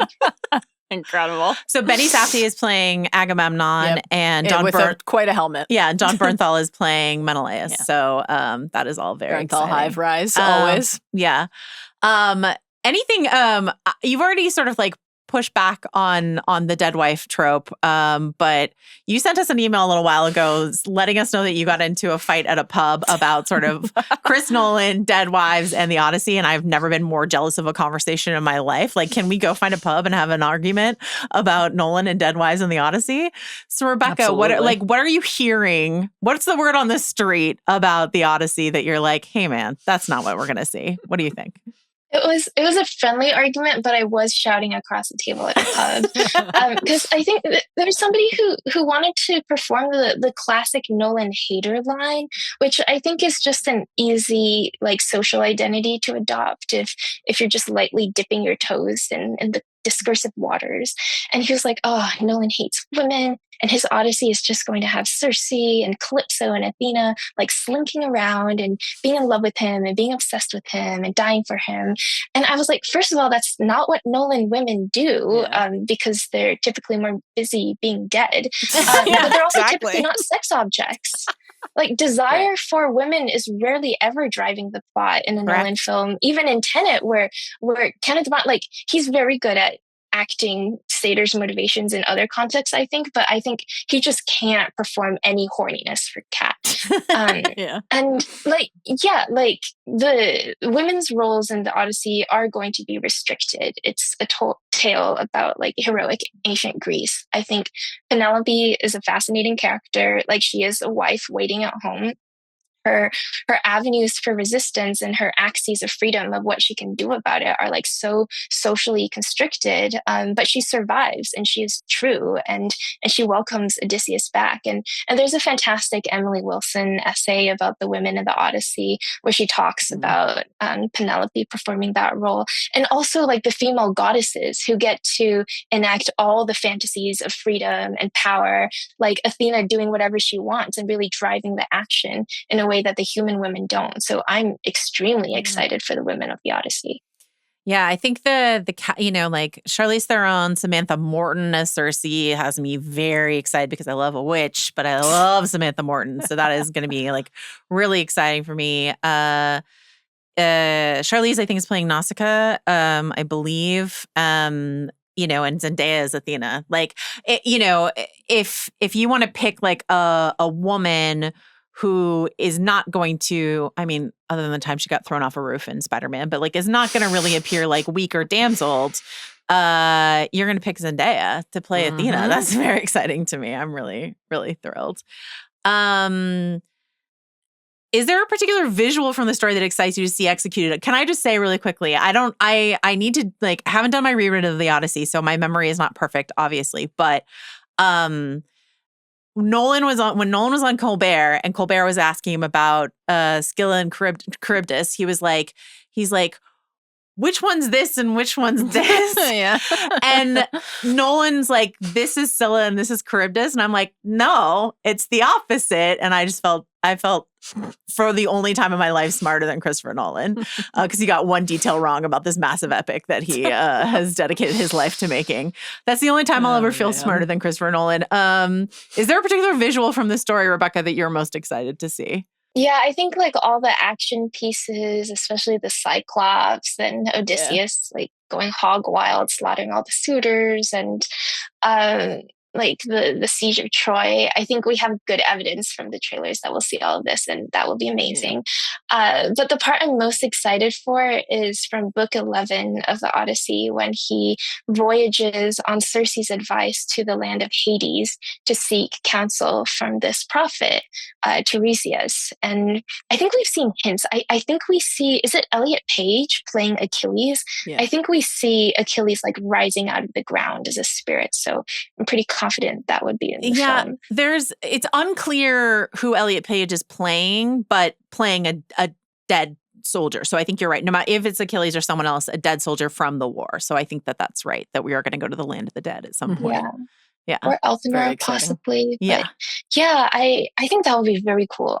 Because before Odysseus gets to the prophet, there's like this procession of spirits of first famous women, like the wives and mothers and daughters of all these heroes. And then there's Agamemnon, there's Achilles, there's Heracles, he's watching Sisyphus, and it's like a who's who of everybody important in Greek myth. And Odysseus gets like overwhelmed, and it's this moment where he's confronting his own fate and mortality and wondering how he's going to stack up in the canon. And then all these ghosts like start crying out to him, and he gets scared and runs away. So I think that will be such a gorgeous, surreal, like overwhelming moment if it's in the film. That section with Elliot Page in the trailer is so spooky and upsetting to me. I'm really excited to see that. Wait. Is there anything that you want to shout out, Mallory, that you're...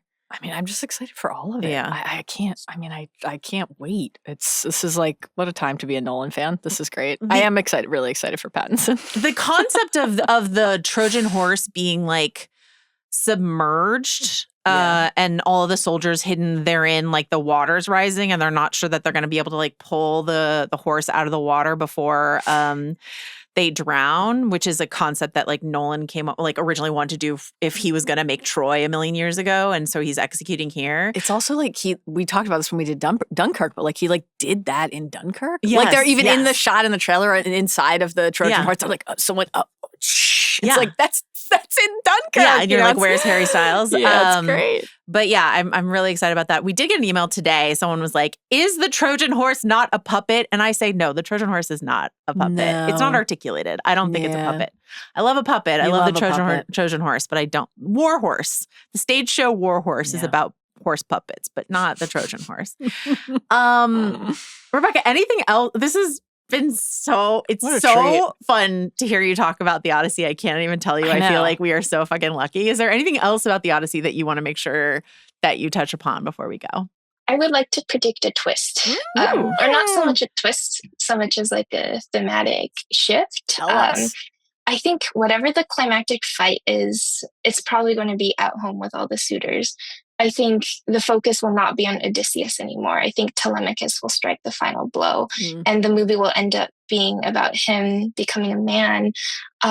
Because I've made the case for Nolan being very interested in parenting and failures for parenting and time you spend with your kids already. And I think as Nolan's kids have aged, the kids in his films are getting more agency and they're getting older. James and Philippa don't do anything famously. Yeah. They don't age in Dom's visions. But then Murph saves the world using data that Coop sends back to her.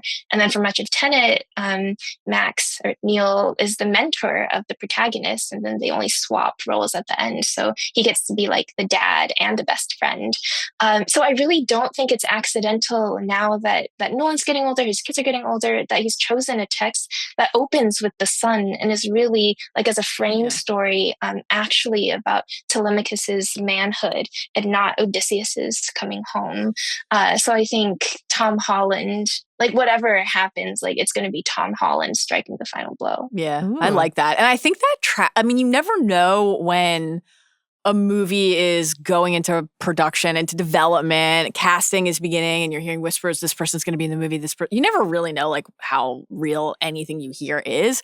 But hearing you say this really does take me back to like the earliest days of stories about how Christopher Nolan was going to make the Odyssey. It was like, Tom Holland's the lead of the movie, not Matt Damon. That was at least how it was first put out into the world. I don't know if that'll end up actually being true, but for at least a moment in time, that was how it was positioned. Like, Tom Holland's going to lead Christopher Nolan's The Odyssey. So I think that whether or not in terms of like total runtime and screen time that's valid or not, I think it points toward and supports the idea that like he will be very central. And so do the trailers so far. You know, it's very rooted in his experience. Very much the star of the trailer. Absolutely. Yeah, no question. I love this. I can't believe that we just got to like sit here and hear Rebecca. R.F. Kuang sat here with us on the House of R and told us about the Odyssey. Incredible. What a treat. One last question for you and for my dear friend Mallory here. In the most recent trailer, we do get some Argos content, which is Odysseus's dog. Yeah. Are you looking forward to the Argos storyline in this movie, or how do you? I'm worried about you, Mallory. I'm concerned. Yeah. Do you know what happens? Yeah, I do. Same. Yeah. It was tough to see that little shot of the just on my lap petting you. I mean, as I said the other day, well, actually, this pod hasn't aired yet. Yeah. We've recorded it, but it hasn't aired yet. But Supergirl. I'm incredibly nervous about Crypto's fate and Supergirl too. So I think it's going to be a summer of dog peril. Tough stuff for dog lovers. Thank you, Rebecca. Thank you so much. Such a treat. For taking the time out of your vacation to defend Tenet to us, to explain the Odyssey to us. Has Rebecca changed your mind at all, Mallory? Yes, in the sense that like I feel the way I feel about the movie, but my desire to like appreciate Tenet more and form a deeper connection to it was already there, as you know. And so I think hearing you talk about it so beautifully and brilliantly and hearing what it means to you and how it has like really gripped you, not only like intellectually, but on a soul deep level is like very compelling. And so I look forward to revisiting it again and, continuing to watch it over time. Like I'm going to watch Nolan's movies until I die. I just was one of my favorite filmmakers. So, I'm excited to basically every time he puts out a new one. And his movies are big and they take a long time to make. So we'll have a few years between each movie. You can just go watch the entire filmography every time, Tenet included. Will I be able to hear a word that any character says? Probably not. But that's okay. I will say, Rebecca, some of the things that you said, it's similar to like this whole rewatch project we've been doing. Like every time when our colleague Van comes on or when Chris comes on or Amina comes on, like, and they drop a nugget of a sort of unifying theory of the Nolan verse, it's like taking another path and weaving back into the fabric of my understanding. So you making this nuclear family parents and children comp for Tenet makes it a tighter weave inside of the larger Nolan project in a way, that makes it not like a curio you can just sort of like put aside, but an essential text for their larger Nolan understanding. And so for that, I thank you, among other things, Rebecca. Thank you so much. I do think it all is about the nuclear family for him. Yeah. Like people are like, oh, the Odyssey, what a swerve, what a surprise. But it's just about a guy coming home to his wife and his kid. And that's sort of what Tenet is about as well. I really like that reading. I'm glad it was persuasive for you. I love it. All right. Well, thank you to Rebecca. Thank you so much. This was an absolute blast. Thank you to our entire crew here today. Carlos Chiriboga is here. Jacob Cornett is here. Chris Wohlers is helping us out with some audio here. Scott Lee is here. Arjuna Ramgopowell, Jomi Adeniran, a whole crew on our ship going home. Are they our blue team or our red team? That's the question. They're both. They both went forward and backwards in time in a temporal pincer movement to make this podcast. Thank you, Rebecca. Thank you. Happy birthday and enjoy the rest of your trip. Thank you. This was such a delight.